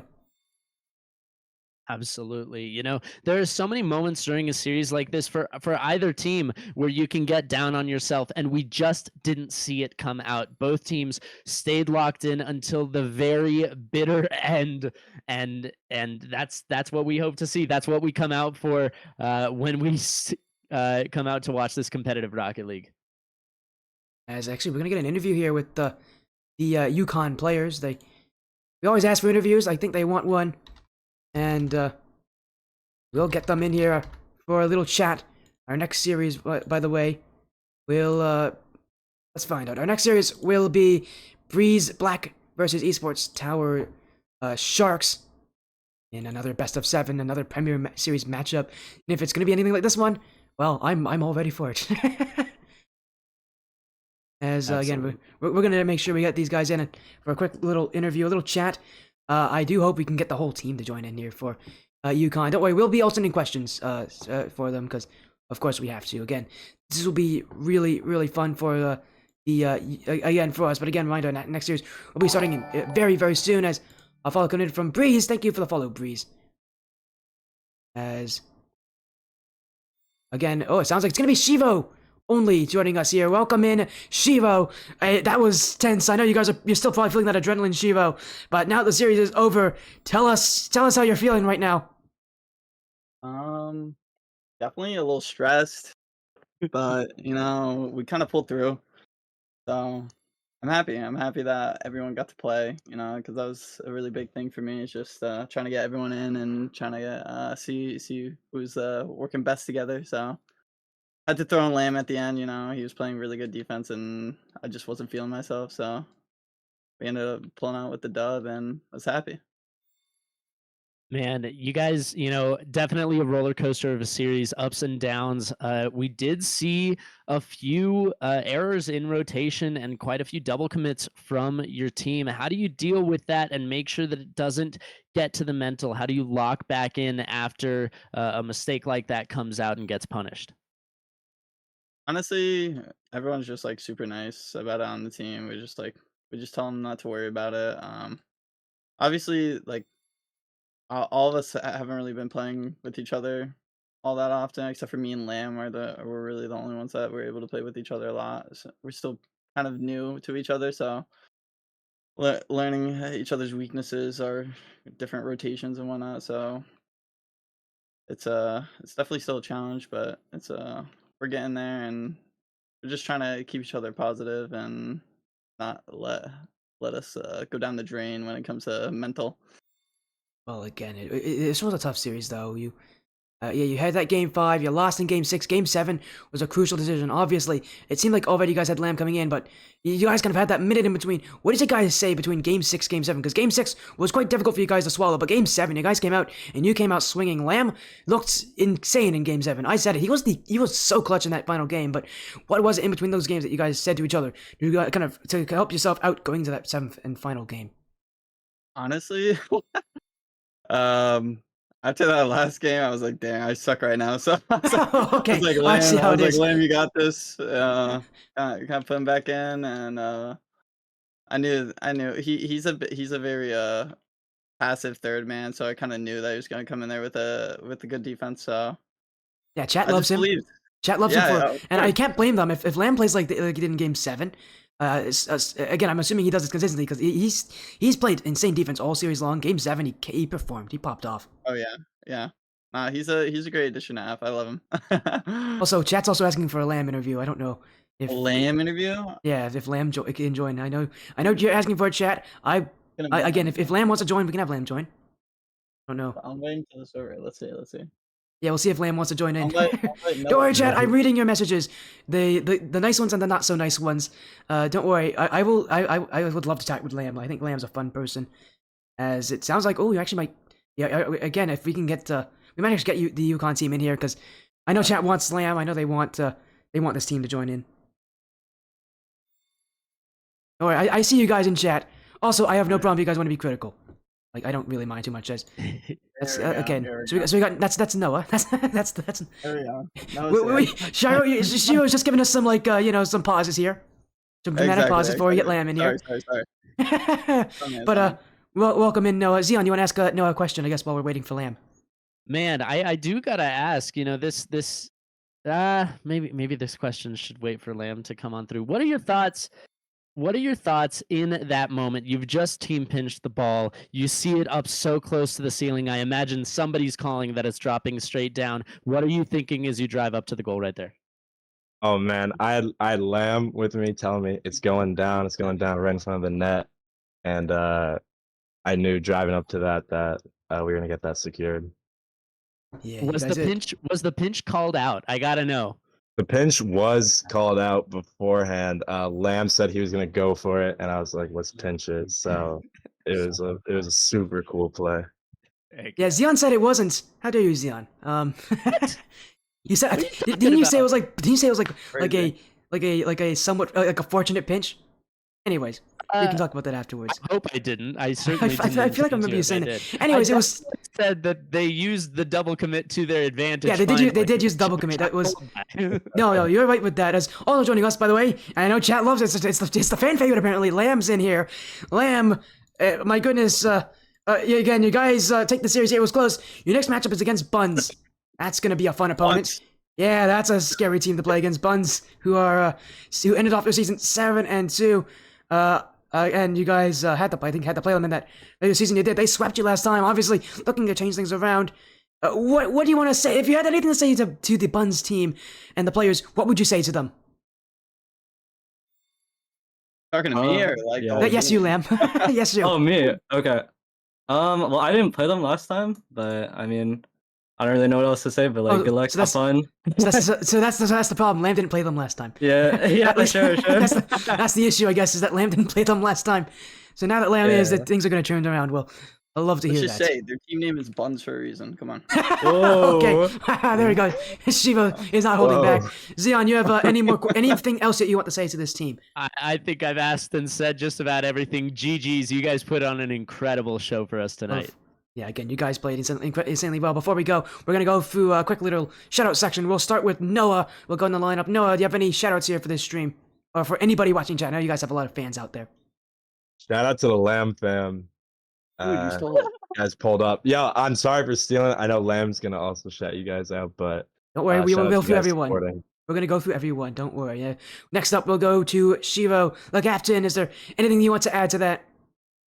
Nah, just shout out to the Lamb fan. We love you guys. Of course. And now, of course, Lamb, to round it all off, you had a clutch game 7, a huge performance. Is there anybody out there you want to shout out? Yes, of course. Shout out to my teammates. They played insane. Shout out to the Lamb fan club. I don't know. I don't even know. There's so many people in the chat. I don't even know who's watching. There's so many people. So much support. It really like makes my day when I see that. And then shout out to my girlfriend too. She's watching. Again, congratulations here, UConn. I've heard a lot of whispers about this team. Like, you gotta see this team. You gotta see how good they are. I'm so happy I did. Congratulations on your win here, Shivo and Noah Lamb. Good luck next week against Buns. Hopefully I'll get to catch you guys again very soon. Thank you. Thank you. Thank you. And Xeon, that is it for that series. Wow, what a Game 7. What an event that was. Again, reminder though, our next series is pretty crazy too. It's Breeze Black taking on Esports Tower Sharks. Is there anything you want to say about that matchup before we go to a quick break? You know, Breeze is an org that has a reputation for being very strong and very solid. I've seen them field some incredible players, so that's all that I know going into that one. Esports Tower Sharks, new names to me. Well, we saw an Esports Tower team lose earlier today. We'll see if Sharks can not fall the same way as the other team did. Well, we'll be back right after this quick break. We'll see you guys soon.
Sounds cool.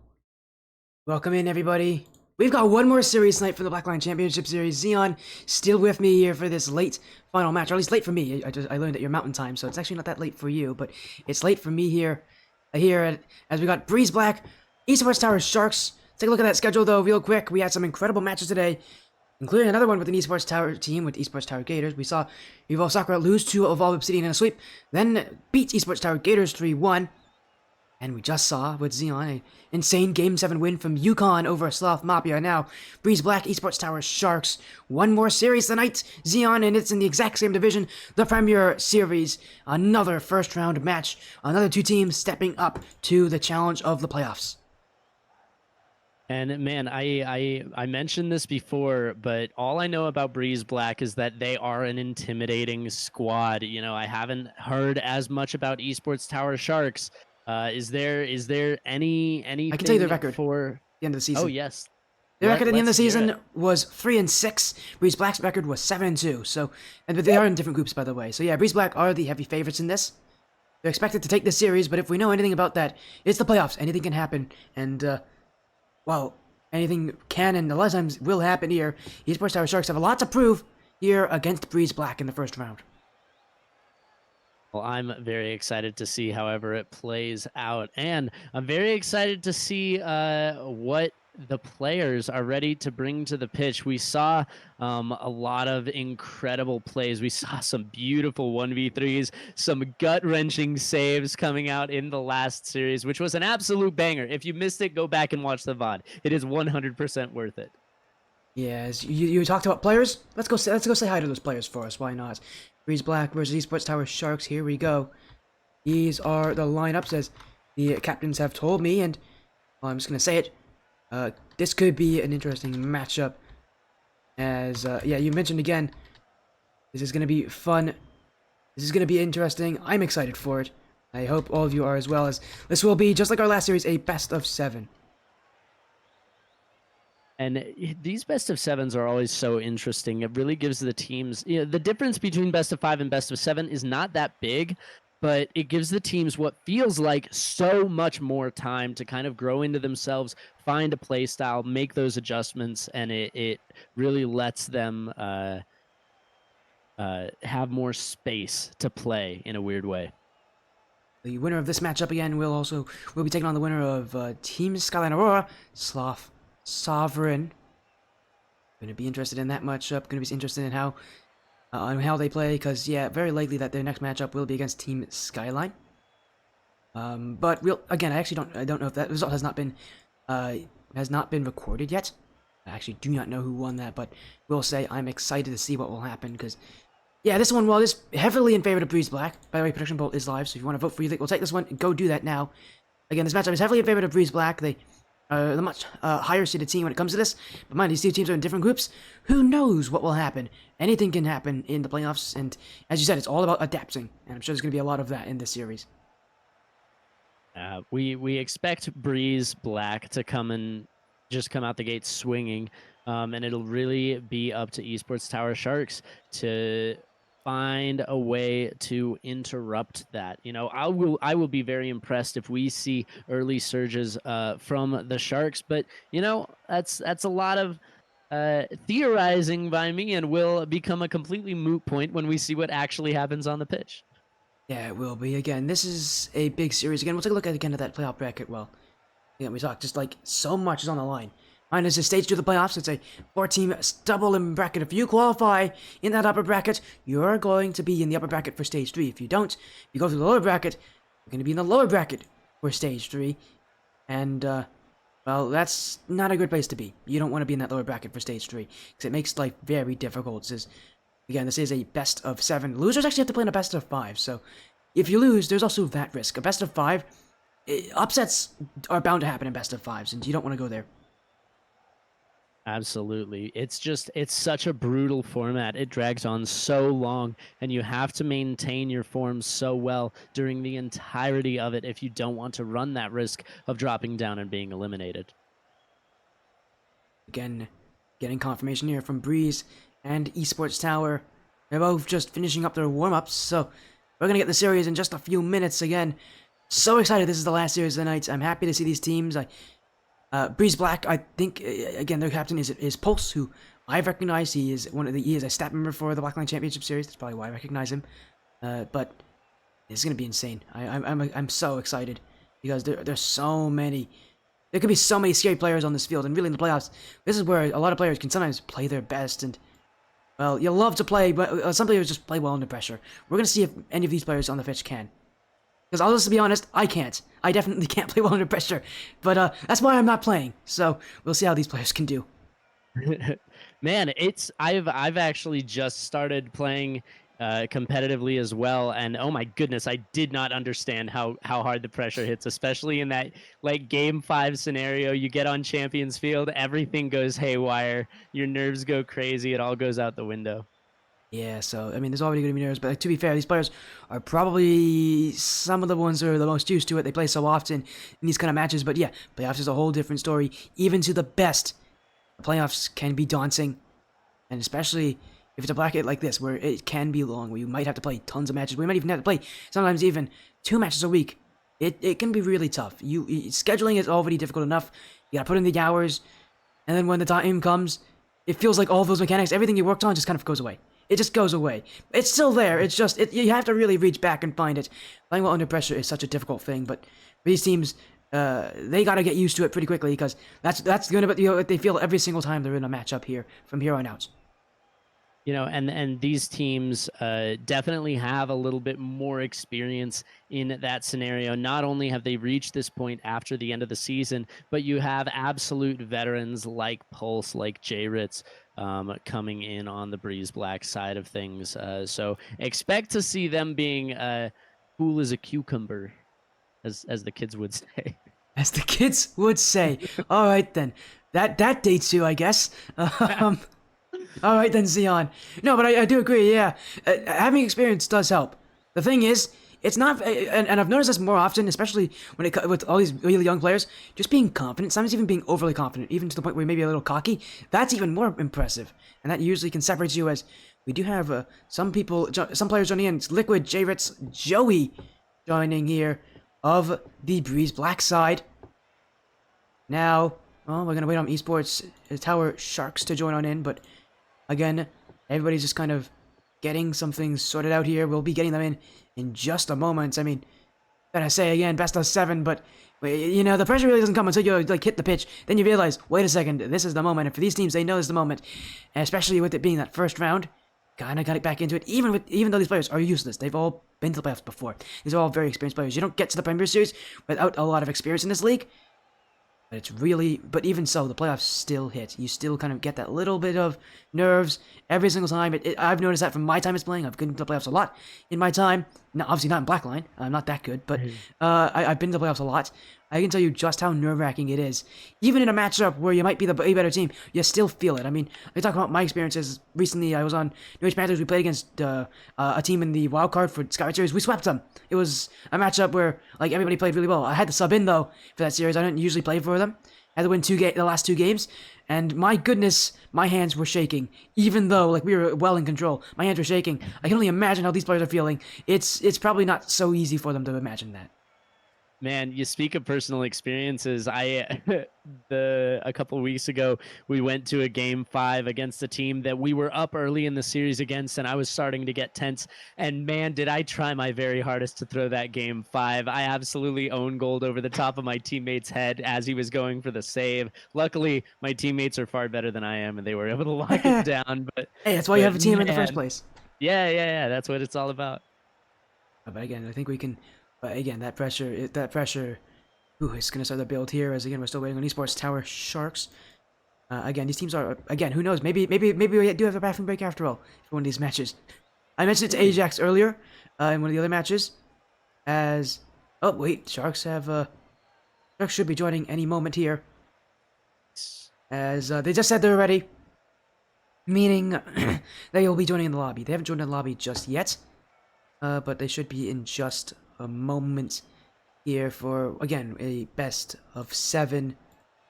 This is going to be interesting, to say the least. Man, I can only imagine the impact a series like this will have. especially on confidence. Like, can we just talk about it? Getting a win in the playoffs makes you so confident. Absolutely, especially when you are in that upper bracket. It can be so meaningful and so valuable for your team. As the teams are, again, just about ready to join on in. We're almost ready. As now I can actually tell you who the roster is, at least starting for Esports Tower Sharks. It's Decagon, Potato, and Phantom playing for the Sharks in this matchup. Ooh, boy, Zion, I'm feeling nervous. I'm not even playing. Yeah, we've certainly hyped it up quite a bit. I'm loving some of these names. That's one of my favorite things about being a caster that I so rarely see casters talk about is like I get to see such a wide variety of very creative names doing cool things on the pitch. Not like ranked. There's some cool names in ranked, but they're always throwing, you know? All right then, Zion. All right then. Well, lucky enough, there won't be any throwing here on your ranked matches here. There are no ranked matches for you. It's just the best of 7. Breeze Black, Esports Tower Sharks, they've made it in. A best of 7 series winner will move for a chance to qualify for stage 3 for the upper bracket. The loser will have to win in round 1. We start off on the blue side of the pitch. Looking like Breeze Black trying to find a little bit of control. They're able to sneak it out past 2, but Decagon rotating in will force a save out of J-Rit. Not a lot of pressure building, though, for Esports Tower Sharks. They let their grip go of the blue side very quickly. They might have an opportunity here. High Flick not going to go through, and we remain scoreless early on. Liquid with the clear. Joey following in pursuit. Liquid trying to get the fake on Phantom, and J-Rit's have to react quickly. You can already tell Breeze Black. Again, we mentioned they're heavily favored to take this series. They are, the team that had a much better regular season, ending I think 7-2. What I mentioned, and I think 3rd seed in their grouping could have been higher if they had won a few more games, a little bit more in a little more one-sided fashion. Esports Tower Sharks again. They need to really prove that regular season. Then find them. Oh, maybe the pressure's gone to Breeze Black. Liquid. What in the world was that on defense? Looks like, man, Joey could have gotten a touch, it seems, but he did slightly collide with a player as he jumped. It forced Liquid to go, maybe in a position that he wasn't quite expecting, and he's not able to make the touch. Esports Tower Sharks on the board first. I mean, hey, they'll take any goal they can get in this first game when both these teams just trying to test each other, see what things are like. But that is a bad goal, and I'm sure Breeze Black know it. They want to get one back. J-Ritz to the sidewall. Second touch. A million touches there from J-Ritz. Still on it. Running out of boost. He's still challenging Phantom. And one of the things that I really notice about these high-level players that can both be a curse and a blessing is just how, how much trust they have in each other, how far apart they are from each other. No player likes to stay close. They trust each other to make the touches they call for. The problem is when they don't make them, things get really awkward for these players, and teams have to get used to it. Oh, Decagon will score there. Esports Tower Sharks with another one. Is that just wins the back one again? A trust here from Joey on Liquid, but he noticed too late. Liquid again is struggling on that back line. In Esports Tower Sharks, they might start to find consistency here in scoring against Liquid. Just falling down a little bit too low on the backboard there, falling into the net, and it just completely removes any option he has defensively. So despite not being able to hold a ton of pressure on their opponent's side of the pitch, the counterattacks are working to perfection for Esports Tower Sharks. And you mentioned this is the playoffs. Anything can happen. We are certainly seeing the beginnings of what could be a massive upset for the Sharks. Here comes Phantom, redirect Liquid. To the corner, Joey. The doink up ahead. Now Decagon. That's in front. Oh, a miss there! In front! Potato almost made it free. Great name, by the way. I love that. Potato. Just rolls off the tongue so nicely, but that shot didn't roll off so nicely for him. And now pinch. That on target? Oh, that is. Oh, dear Potato. I was talking about how nice Potato sounded. Well, that's not very nice. That's in his own net. A forced own goal off this strange 50 in the corner. And those are the worst. You see it coming as the defender. You're rotating in. Your brain kind of short circuits and you're left helpless as you own goal the ball. No time left to react. And it will actually be Liquid credited with that goal. And he might have an opportunity for a second. Certainly put the defender in an awkward position. But the triple commit counterattack is on. Decagon with no boost, though, will not be able to make much out of it. Off the back wall. Joey. Breeze Black looking to try to tie this game up. They had a very slow start. It still feels slow, but they're trying to find ways. It just feels like the Esports Tower Sharks are just collapsing on their own net. They're suffocating their own net. It's a strange playstyle, but if it works, they won't complain. I need to see Breeze Black specifically go for demos. I want to see them remove those last defenders by the means of aggressive demo plays. I do think that is what could break down Esports Tower Sharks. A great little push here. Joey leaving the ball, allowing Liquid to push on forward, and J-Ritz has the shot opportunity, keeps it high. Decagon, quick response in defense, will make sure it doesn't go through, and the long clear comes out yet again. It seems like these teams really preferring those long clears. They just want to get the ball out into space and then chase it down, worry about the follow-up later. J-Ritz off to the corner. Second house. That's actually a really good pinch in the midfield. Handsome. Deco gone. Liquid. Deca gone. Handsome just pinballing around in that midfield. And it seems like really nobody can hold control of that ball. Just goes right through. Liquid to the corner. Deca gone. J-Ritz. He's going to get that 50 on Phantom. Just a lot of the ball just staying on that midfield. But this is exactly what Sharks want. They want the time to take off the clock. They want Breeze Black to be preoccupied with having to just get the ball upfield in the first place. Oh, but Breeze almost had it. Joey dunk. That's going to stay wide. Breeze Black saw the opportunity, but they couldn't score. And now they've got to restart from all the way back. Once again, we see a little bit of backward defense having to come out from Breeze Black. Esports Tower really loves to send it to that back wall, really try and make the defense as awkward as possible. Not going to work on this occasion, but the clear comes out once again, being shut down over and over. This time it's J-Ritz with a great dunk, though, and Decagon called into action there. The 50-50 keeping it clear of the net. Time is wasting away, and this game might just go the way of Esports Tower Sharks. Gotta keep it up, J-Ritz. That's not a very good first touch, but it does go to Liquid. Phantom to his own back wall is still there. Liquid blocked by Decagon. Joey's low on boost. He's gonna get almost shaken off that one. Still, Breeze Black, commendable effort to keep it up, but it will hit the ground eventually. Esports Tower Sharks will have the first game of this best of 7. And the upset, I didn't think we'd, and I wasn't really planning for it, but it could very well happen if they play like this. Because for the Sharks, it may be, it's very close, it may be based a lot on their defense. But, I mean, if they can continue doing this, Breeze Black could very well be sent to that lower bracket. Indeed. I think I don't expect to see Breeze Black give away 2 goals early on in another game. I think that they will have learned their lesson in terms of that defensive rotation and positioning. But if Esports Tower Sharks can kind of catch them by surprise the way that they were able to this game, you know, anything is possible, and I'm excited to see what it ends up looking like. Yeah, again, I'm so excited to see it. And, well, we just keep on going. We're going to move into Game 2. And the question now poses itself. Sharks, can they do what they did just last as the Fruits Goat Phantom? Thank you for the follow. Welcome to somebody's stream. We're going into Game 2 here of this Best 7 series. Esports Tower Sharks took Game 1 here, 2-1. And what it was a nail-biting game. It was close as now Decagon. Wait, why is Decagon following me in the middle? Decagon, you should be playing, man. Thank you anyways for the follow. Good luck in your series. Again, Esports Tower Sharks played very well. Decagon did score those 2 goals, but going into Game 2, we see in the continuous now. Potato is following. The whole Esports Tower Sharks team is following me at this point. Thank you for the follows. We're going into Game 2.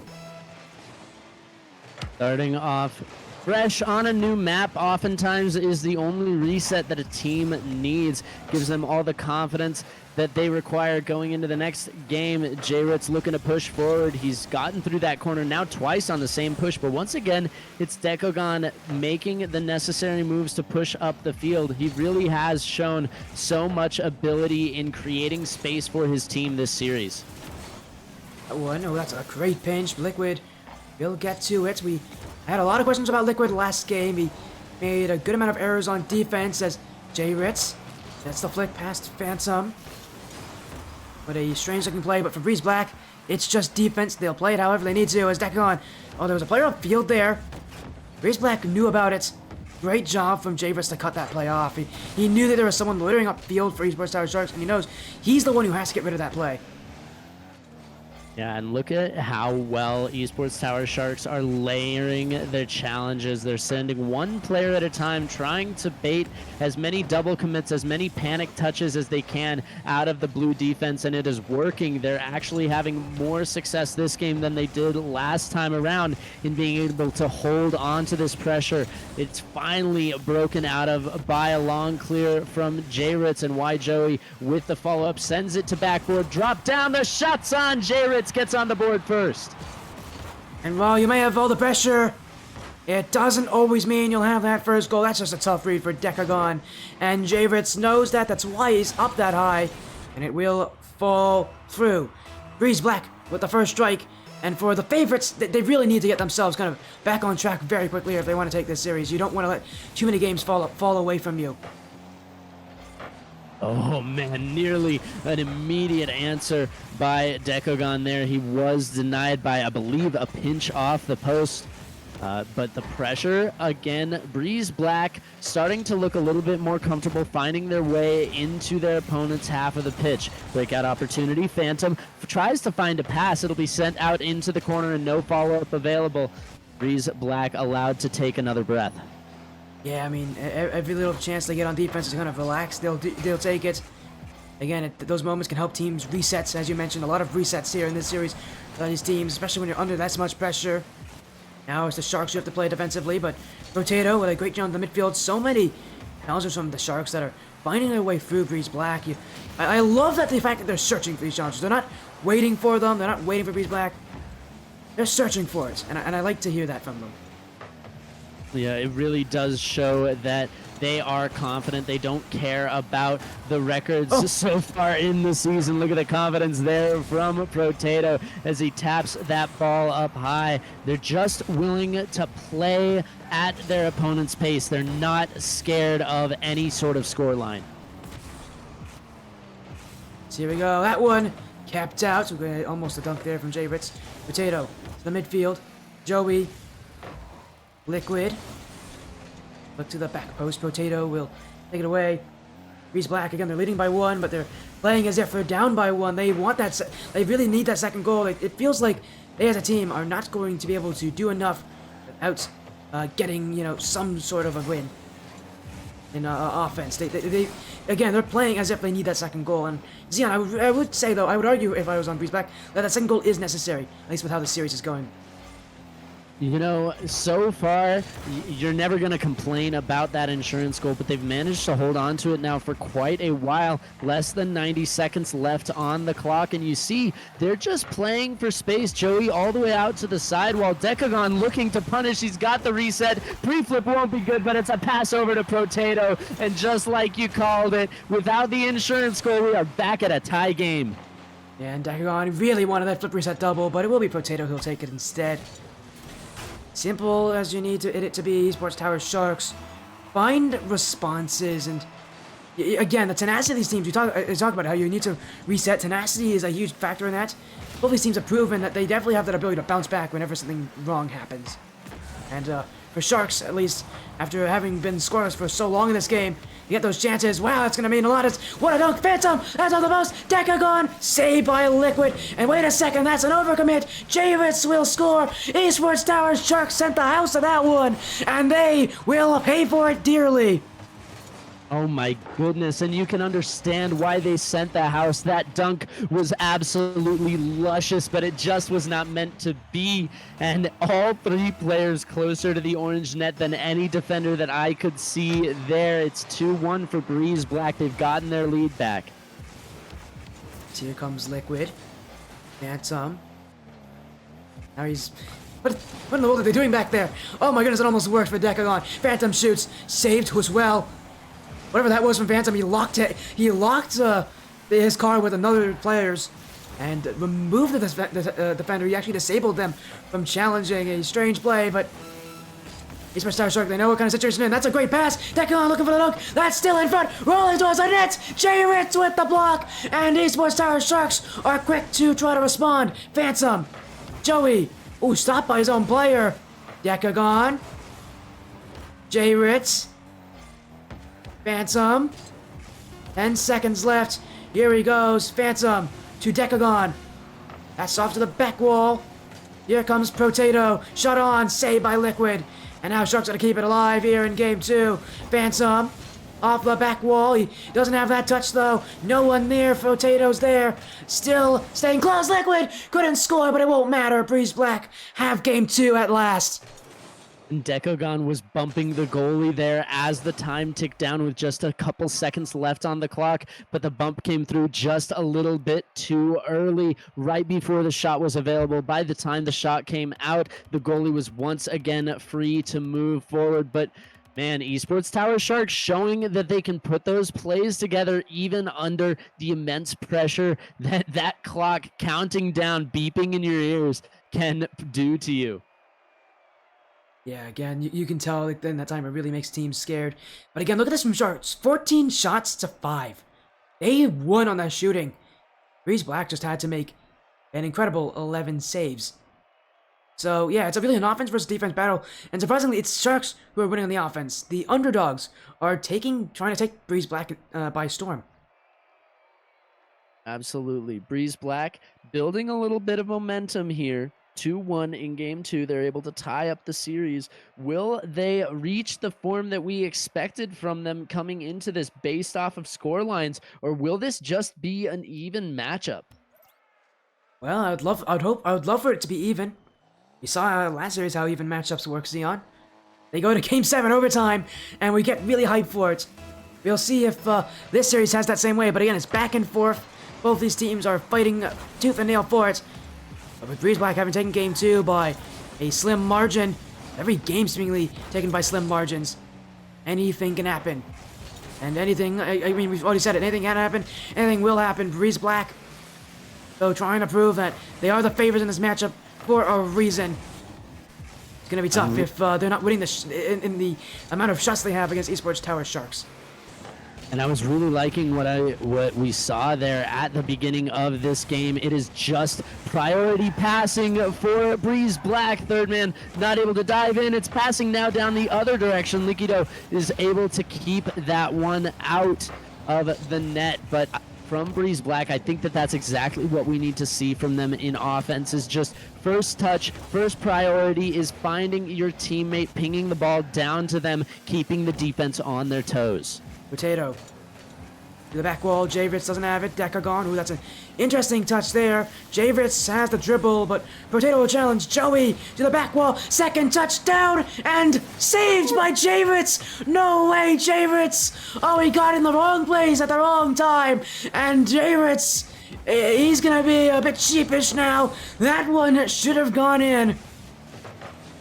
Completely wide open. J-Ritz had actually done so much work to make sure that the goalkeeper would not be a factor in the shooting on net there, but in doing so, he became the stand-in goalkeeper, playing to the detriment of his team, but it looks like a massive overcommit for Esports Tower Sharks will be punished by the open net scoring. We saw last game that this team does sometimes struggle with those overcommits. They do it again, and it really hurts Esports Tower Sharks. It's starting to become a more prevalent issue. They're pushing up. They're not getting as many offensive goals as they want. I mean, we talked about it last game. 14 shots, and how many goals was it? 1 or 2 goals? How many was it? It was 1 goal last game, wasn't it? Yep. Yeah, these guys are struggling as... Oh dear, Decagon. Oh dear, oh dear, oh dear. It's only getting worse for the Sharks. Oh, another goal. This one right off the kickoff, and this one was entirely preventable.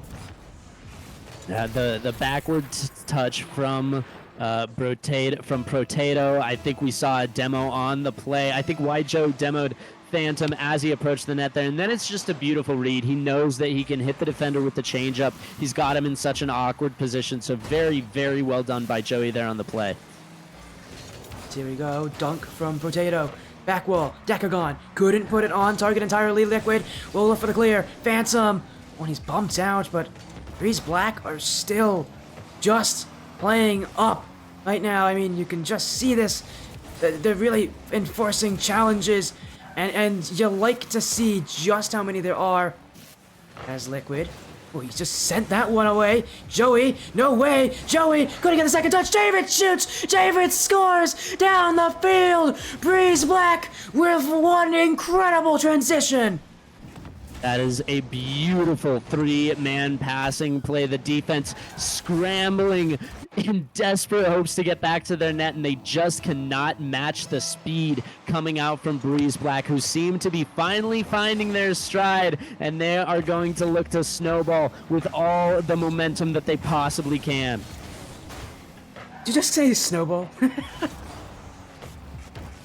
Zion, Zion, you know, it's almost winter. You're making me miss winter at this point, saying snowball like that. I want that snow. It's sorry, am I reminiscing too much? This is a series. This is serious. This is Rocket League after all. But yeah, you're right about it. It is a bit of a snowball effect here. Breeze Black, after one goal, they score another, and you see this happen so often at this level, especially with every game being decided by such small decisions that seem, you know, very minuscule. But, you know, again, when momentum can be a real killer in a series, and Breeze Black is starting to take that momentum here against Esports Tower Sharks. Ever since Game 1, Breeze Black have always played like they have something to prove, and, well, they're definitely proving to a lot of people here that this team, yes, is playoff ready. Great little tap there by Phantom. Protato will follow it up. He's got boost to work with, goes for the flick, but J-Ritz too quick on the draw, gets the challenge around. Tap out in the middle from Dekogon, immediately countered.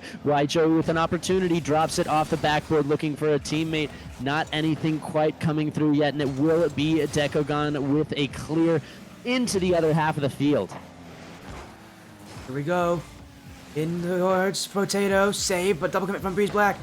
Still, look at this every single time. They're challenging, they're finding the 50s. That's all that Breeze Black really need to worry about. Sure, they might double commit at times, but as long as they get to those 50s, there's no chance for Esports Tower Sharks to score. And that's going to be their big focus next game, is to just remove those challenges from Breeze Black, because Breeze Black are always looking to 50 Esports Tower Sharks to slow them down and to get pressure.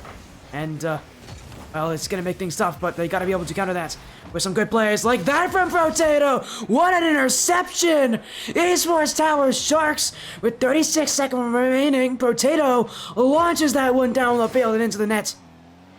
You see Joey feigning for the sidewall read.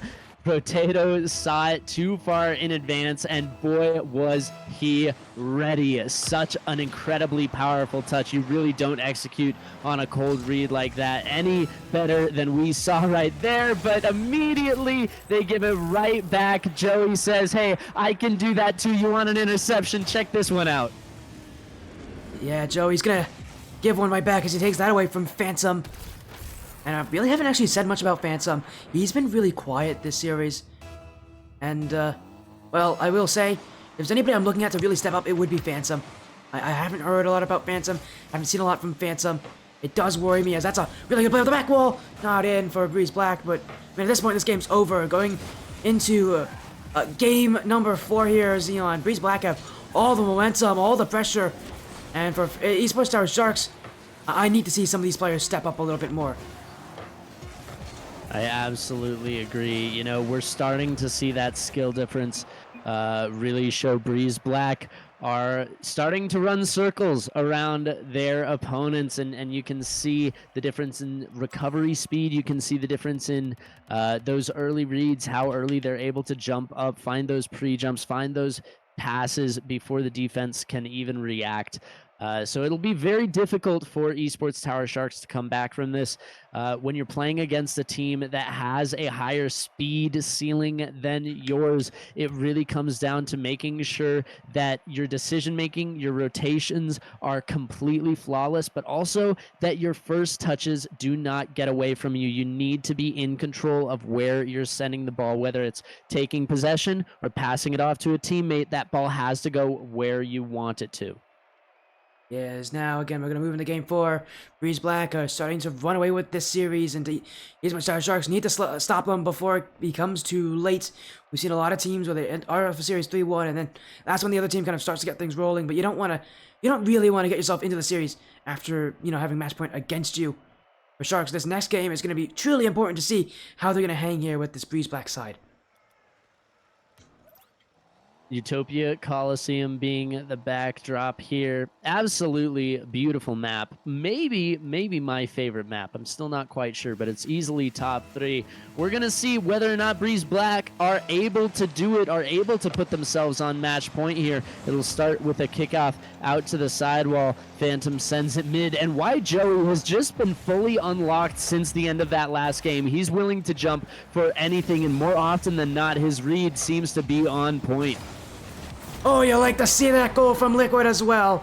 Breeze Black with some great team play, and look at this from Jay Rich. You know, after this pass, he could be done. And no, he's not. He's going to look to go for a defender. Forces them to jump, forces Phantom specifically to wait.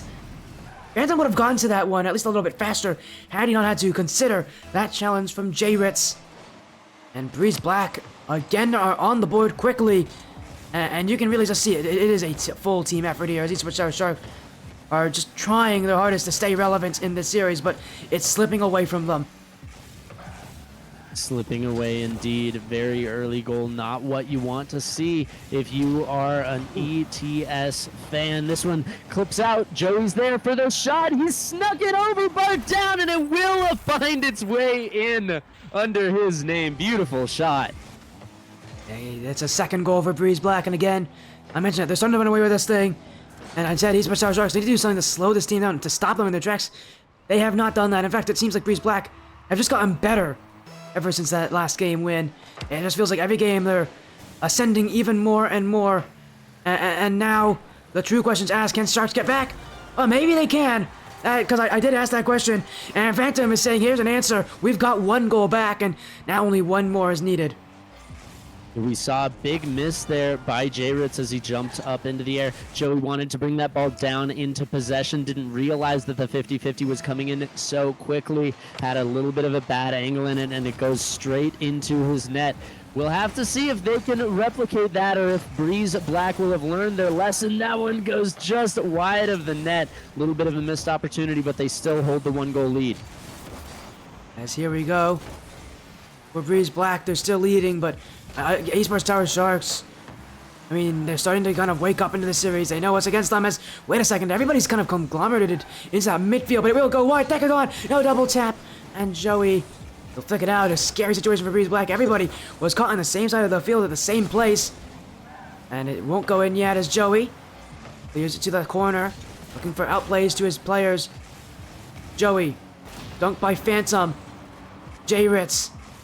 The sidewall, he couldn't get that second touch. Breeze Black are still trying to find just a goal that can get them that 2-goal lead again, because anytime a team's up by 1, you know as well, Xeon, you can never fully be safe. Absolutely, we've seen that demonstrated in this series. But man, I really do want to talk about Joey for just a second. He's being so aggressive with his pre-jumps, whether it's pre-jumping a pass or pre-jumping an attempted aerial play out of the opponents. It really, even if it doesn't connect exactly how he wants it to, it forces Esports Tower Sharks to make their decision and get rid of the ball earlier than they want to. And it's really completely removing so many of their options from their arsenal, forcing them to play a much more simple game. Yeah, I mean, ultimately it is those simple things that matter, but Breeze are just trying to take this 1 game at a time here against the Sharks. Phantom, Liquid, Potato now. Potato really feels like that player I've been seeing. He's just been the one who's really been kind of the livelihood, the voice, the face of Esports Tower Sharks. So often it's Potato who's called in that midfield to make the play happen, but Decagon will make it here! A goal for Decagon! A goal for Esports Tower Sharks. They've been looking for it all game long, and they will get it here with that turn from Liquid going the wrong way. Decagon will score. The classic outfield turn coming to bite Breeze Black. Tie game with just 2 minutes left. Esports Tower Sharks looking like whatever the difference has been, they've found it to come back here after losing last game pretty heavily. They've certainly stepped things up. They've certainly found their opportunities, recognized when Breeze Black are overcommitting, and taken those moments to perfection. Now we'll see if they can continue to do that. Joey in towards the midfield. Liquid couldn't get the shot. At this point the game is tied. You know, I thought at the start of this game it was going to be a runaway for Breeze Black, but it seems like Esports Tower Sharks have other plans. Another one that goes in. So many goals here for Esports Tower Shark. They've made the comeback. You know, and that one, you look at that, you think maybe that ought to be a save from J-Ritz. He was right in the path of the ball, maybe getting a little bit too greedy, trying to send it more directly into the corner rather than just being focused on getting it off target. And look at the booming clear. Potato, does he have a shot? No, Joey up a little bit too quickly for it, but it is the Sharks who are holding on to this 1-goal lead. Onus is on Breeze Black to change that. And they have about a minute to do it. 1 goal could be what separates these two teams. 1 goal could be enough here for Sharks. But 1 goal is also all that Breeze need to tie it up. And they have 60 seconds to do it. Pinch. That one just off the crossbar. And it will be a couple demos coming in from Joey. Decagon. Also a move. Liquid. Gonna stay with it. Phantom though. Look at this from Phantom. A fake here. Wasting time out. Letting his teammates push up with him. And it will be Esports Tower Sharks who continue to push up, but Joey down the field. J-Ritz chasing after it. Decagon will take it away. Now J-Ritz will have to dunk backwards. Liquid up high. Still going is Liquid. Half a minute now. Breeze Black still haven't found a real opportunity to come back. Joey in towards the net. Decagon will save. And Esports Tower Sharks just trying to let the time do the rest of the work here. Not a lot of time left for Breeze Black.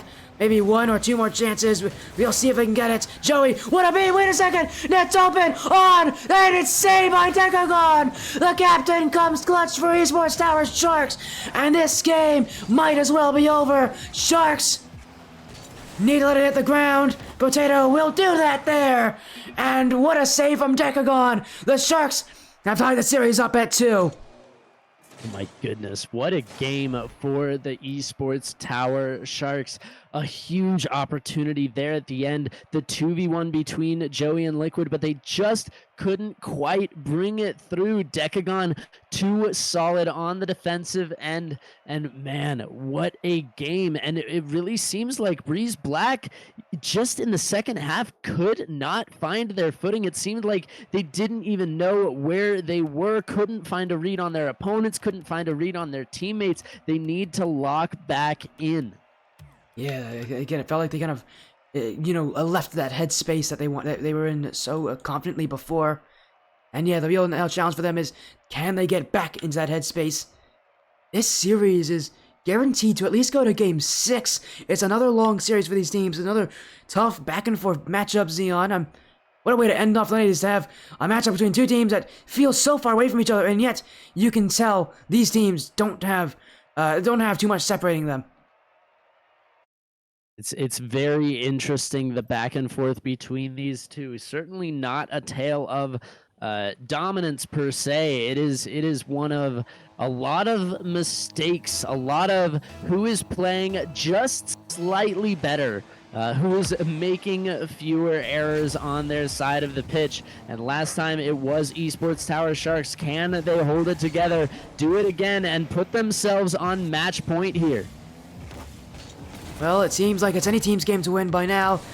Seeding, forget about seeding. It doesn't matter anymore. These teams are so close. It just matters who plays here, who plays now. Esports Tower Sharks have played up to Breeze Black, but still, this series again, there's still 2 more games at the very least to be played, and these teams have a lot to say about that. The pressure still boiling here. The teams are still fighting.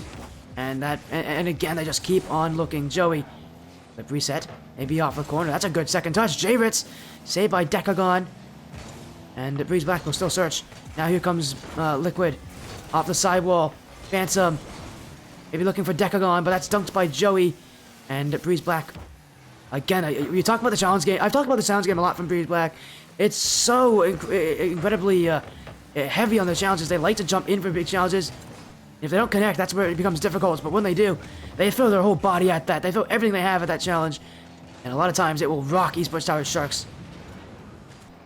We see a lot of aggression coming out here from Breeze Black, looking for some physical plays too, really trying to open the path for whatever teammate comes down, but a miss on the back corner allows that ball to cross across the blue backboard. Thankfully, the clear comes out, and the follow-up is there. It's going to be Liquid getting on the board first for Breeze Black.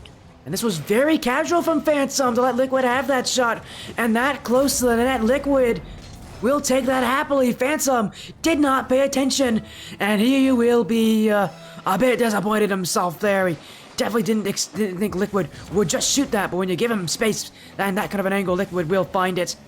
Now looking for another one. Breeze Black still pushing. J-Ritz. Decagon to the midfield. Potato. Upwards and outwards, but look at this from Breeze Black again. Now following each other up, Joey to the back wall, second touch there, second touch in, powerful double tap from Joey, and Breeze Black will double their lead to 2. This is absolutely monstrous, looking like Mist in RLCS Season X. So much power behind that one, so much confidence. Top half of the goal, barely tucks it underneath the crossbar. There is absolutely nothing that the defense can do once that shot has been set up. And there's nothing that they will do. Breeze Black now and a lot of control, but we saw this last game. They had, they have this incredible start. They get a couple goals. They almost got a third one there from Decagon, almost own goaling, but for Breeze Black, last game, this is when they kind of got lost their way, kind of got maybe a bit too confident, a bit too relaxed. They cannot afford to make that mistake again. They need to play as if they're losing. Double, not in from Joey. I was thinking he had that one, and he almost did. Xeon, that would have been epic if he scored that. Absolutely getting not one but two. Oh my goodness, Liquid very nearly muscles that one through the tiniest of gaps at the near post, but it will not come through, and it does seem like Breeze Black are having a little bit more success with their defensive rotation. They're able to keep even those strong pushes out of the net, and look at the fakes coming through. Joey allowed so much space. J-Rit's gonna pop this one out into the midfield, goes for the pass over to Liquid, who's waiting patiently in the corner. That ball will be allowed to him. So much space given up, and Esports Tower Sharks not really finding a way through. No, they're not at all. Breeze Black, if they continue to find these passes, Sharks will have very little to do, but let them have it, as there's another one, and this one will find the net. J-Ritz will score. He turned on this quickly, seeing that from Joey, and look at this read. Just faster than Decagon to get to it. The speed from Breeze Black on full display. Now it's a third goal, as match point is looking very likely it's going to be in for Breeze. Quick jump from both players involved there. The chip from Decagon bounces down and off the crossbar. You know he's going to be kicking himself for that one. It was so close. This one down off the ceiling. J-Ritz up quickly, immediately turned back away. And the midfield back and forth seems like something that Breeze Black are perfectly content with. They're not trying to lock anything down, perfectly fine with sitting in their defensive quarter for just a little bit of time. They know that they've got the goal lead, and they're trusting each other. They're trusting themselves to keep it locked down, because they look like this when they finally break out. When they get those passes, when they find each other, Breeze Black is a whole different team. And it's scary. Once they get the passes going, Esports Tower Sharks, again, they have no option but to give them that space. There's no way they're going to stop these passes from Breeze Black. And again, it really all depends if Breeze Black can find each other in space. This game, that is a resounding yes on that question. They have not just found each other, they've found each other often, and Esports Tower Sharks are going to have to watch as this one will not be their game to win. They're going to have to watch as now they'll be put on the back seat here, having to now win 2 games in a row to take this series, whereas for Breeze Black, all they need to do is win 1. Now today, we have seen nothing if not many shifts in momentum. So Esports Tower Sharks, we've seen them make those changes. We've seen them be able to come back on through and continue winning games that look unlikely, that look like they shouldn't really have the success there, but they continue to find it. Neo Tokyo going to be the hopeful venue for their next attempt at that. They got to win in Game 6 to take us to Champions Field, to keep themselves out of the lower bracket here in the BLCS playoffs.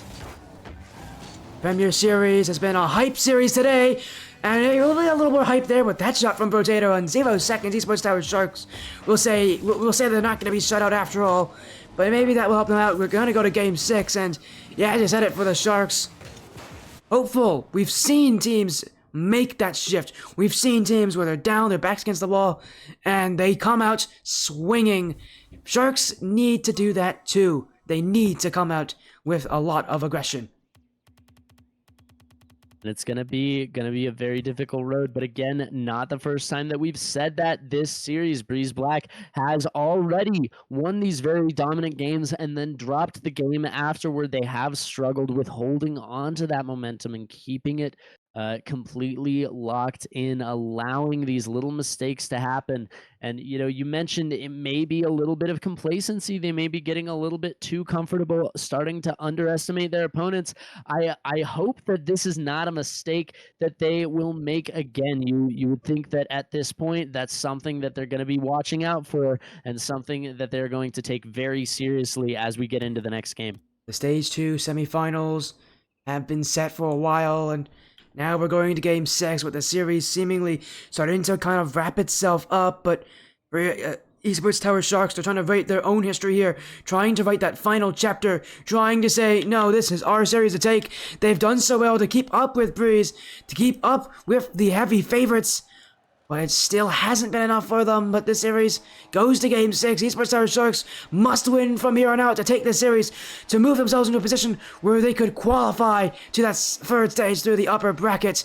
Things are going to be tough for the Sharks, but if there's any team that can do it, it can be them. A tough fight, but one that they've shown that they can step up to time and time again. Phantom looking for a dunk there, finds a bump. He'll take that any day of the week. Free off of the backboard, but Joey up so quickly to get to that one. Another little dunk, gonna make it a difficult position. Jaywitz really slows that down, wants to take his time, passes across, but a little bit of miscommunication as Joey was focused more on the goalkeeper, more on the demo. This one breaks out, shot opportunity, Potato gonna be denied, and Breeze Black keep their sheet clean. I don't know how they got that save. I don't know in what world they are able to make that save in the first place, but they make it nonetheless. Breeze Black, while getting bumped out by the Sharks attackers, find a save anyways. They find it, and again, that's kind of how you feel like they're playing. They're just looking for chances. Infield pass, that's absolutely perfect, right on Liquid's front bumper. Beautiful vision there by Joey. Jaywitz, a great play as well, getting it up to Joey in the first place, but it is down to Liquid, the man who is making that final touch. He gets so much power, perfect placement, keeps it out of reach of the defender, and that is just immaculate. If that is what we were seeing from Breeze Black, they may have finally locked this one down. Well, I wouldn't say it too early. There's still 4 minutes left. This team has a long road to go. This is going to be the slowest 4 minutes of their life if they can't get more goals from it. The Esports Tower Sharks, they have a reason to come back. They're fighting for that reason. This series, again, it's in its final moments, but Sharks could definitely extend this by one more game if they can get a win here. Phantom, dunked by Joey. Potato, demoed out, open net chance. But look at this from Decagon, immediately goes for it, slowing down Breeze Black. And the Sharks will have to get offense from this. Potato, what a redirect. Jaywitz gets there. Pinball play in front of the nets. And yet somehow Breeze Black, they've been able to fight these strange plays from Sharks by somehow being in the right place. I don't know how in the world they predict these shots so well. It's certainly a very difficult game that they're forcing themselves to play. They're not making it easy for themselves. The shot just off target. It was a beautiful attempt there coming out of the corner. Jaywitz accelerates this one towards net. It'll be sent out to the sidewall, and shot after shot raining in from Breeze Black. Even the clear immediately falls to a Breeze player. This one not going to go very far. Redirect opportunity. Liquid leaves it, and it will be sent out to the sidewall. The 1-goal lead stands at halftime. Halfway through the game, halfway closer to taking the series, to moving to the winners finals here for Breeze Black. But they gotta play careful. Joey, a bump in front. Joey's got the net all to himself. Another goal for Breeze Black. Esports Tower Shark committed aggressively, and it left him on a 3v1. And you can just see the bump came through. Breeze Black, take the second goal here. Things are even more in their favor than they once were.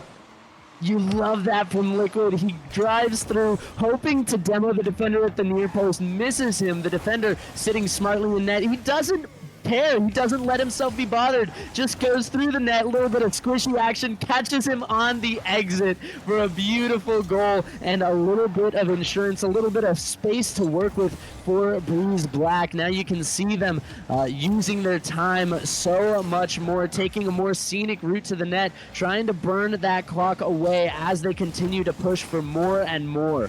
The final series of the night, and it looks like Breeze Black are trying to find their way to cruise here to this one. Obviously, there is no cruising in these final like minute and a half. They've got a lot to do. They want another goal and another and another until they just can't get any more goals, because the Sharks can definitely come back down the field. Demo from Decagon into the open net. Esports Tower Sharks are giving themselves an opportunity here on Neo Tokyo. Beautiful beat there by Phantom, but the awareness from Decagon, he saw the entire play, he saw the beat, he saw the defender, and he knew exactly what needed to be done. Brings it on through and cuts the lead in half. It's down to that risky, that unstable, insecure 1-goal lead. Decagon almost on the double tap. He almost had it. It was so close, and yet Esports Tower Sharks are still so far. Decagon off the corner. Joey will leave it for Liquid. Potato. Oh, he's just committed away. Potato made a mistake. And Breeze Black are there to watch that ball roll to the back of the net. You see Phantom with no boost there. Just a huge mistake, just a misplay. Really not much else to say about that. Maybe ball cam got turned off for the briefest of moments at the wrong time, but the 2-goal lead is back, and there's so much less time left on the clock. Breeze Black, you know, are going to be reinvigorated by that goal going in, but it may not matter. Oh, what a save from Liquid. Those kind of saves force you to lock on, to have the ball go right over your camera. It's a lot tougher. It's a lot tougher than it looks. Liquid made it look very easy, and the Sharks are still searching. Liquid, Joey, Decagon, that will go off the corner. Phantom gonna get that beat on J-Ritz. Liquid, another block on defense from Liquid. Again, he's there. Liquid stands in the way of the Esports Tower Sharks offense. Soft touches. You see Breeze Black more trying to possess the ball now. They're not finding those booming clears nearly as often. Just trying to take time off the clock, and they may have done enough as we count down. They even find one more for the road. They've done enough at long last. It took the favorites until game 6, but 4-1 with 6 seconds left is as good as one. Breeze Black are moving to the winners finals here in stage 2. A well-deserved win. Esports Tower Sharks gave them a run for their money, but ultimately, Breeze Black proved to us that they are in fact Breeze Black. They are that good. They are that talented. They keep their second life alive in the playoffs. They are going to move further in the upper bracket. But for Esports Tower Sharks, they're going to the lower bracket, and now they only have one life left for the rest of the playoffs. Absolutely incredible display from them. All three players really having their moment in the spotlight. But man, I gotta give it up for Joey.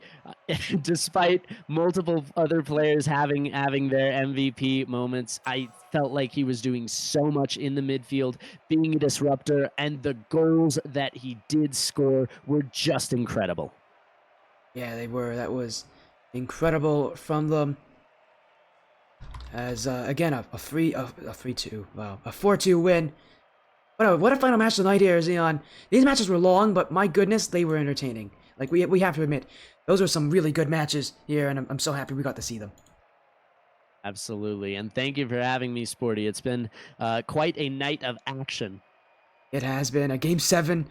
a Game 6. I mean, you're talking about Rocket League and having great schedules. Tonight was a great schedule. 4 matches. All of them were exciting in their own ways. Obsidian sweep over Evolve Sakura. And then Evolve Sakura taking down Esports Tower Gators 3-1. Then we had UConn taking down Sloth Mafia in a Game 7 overtime.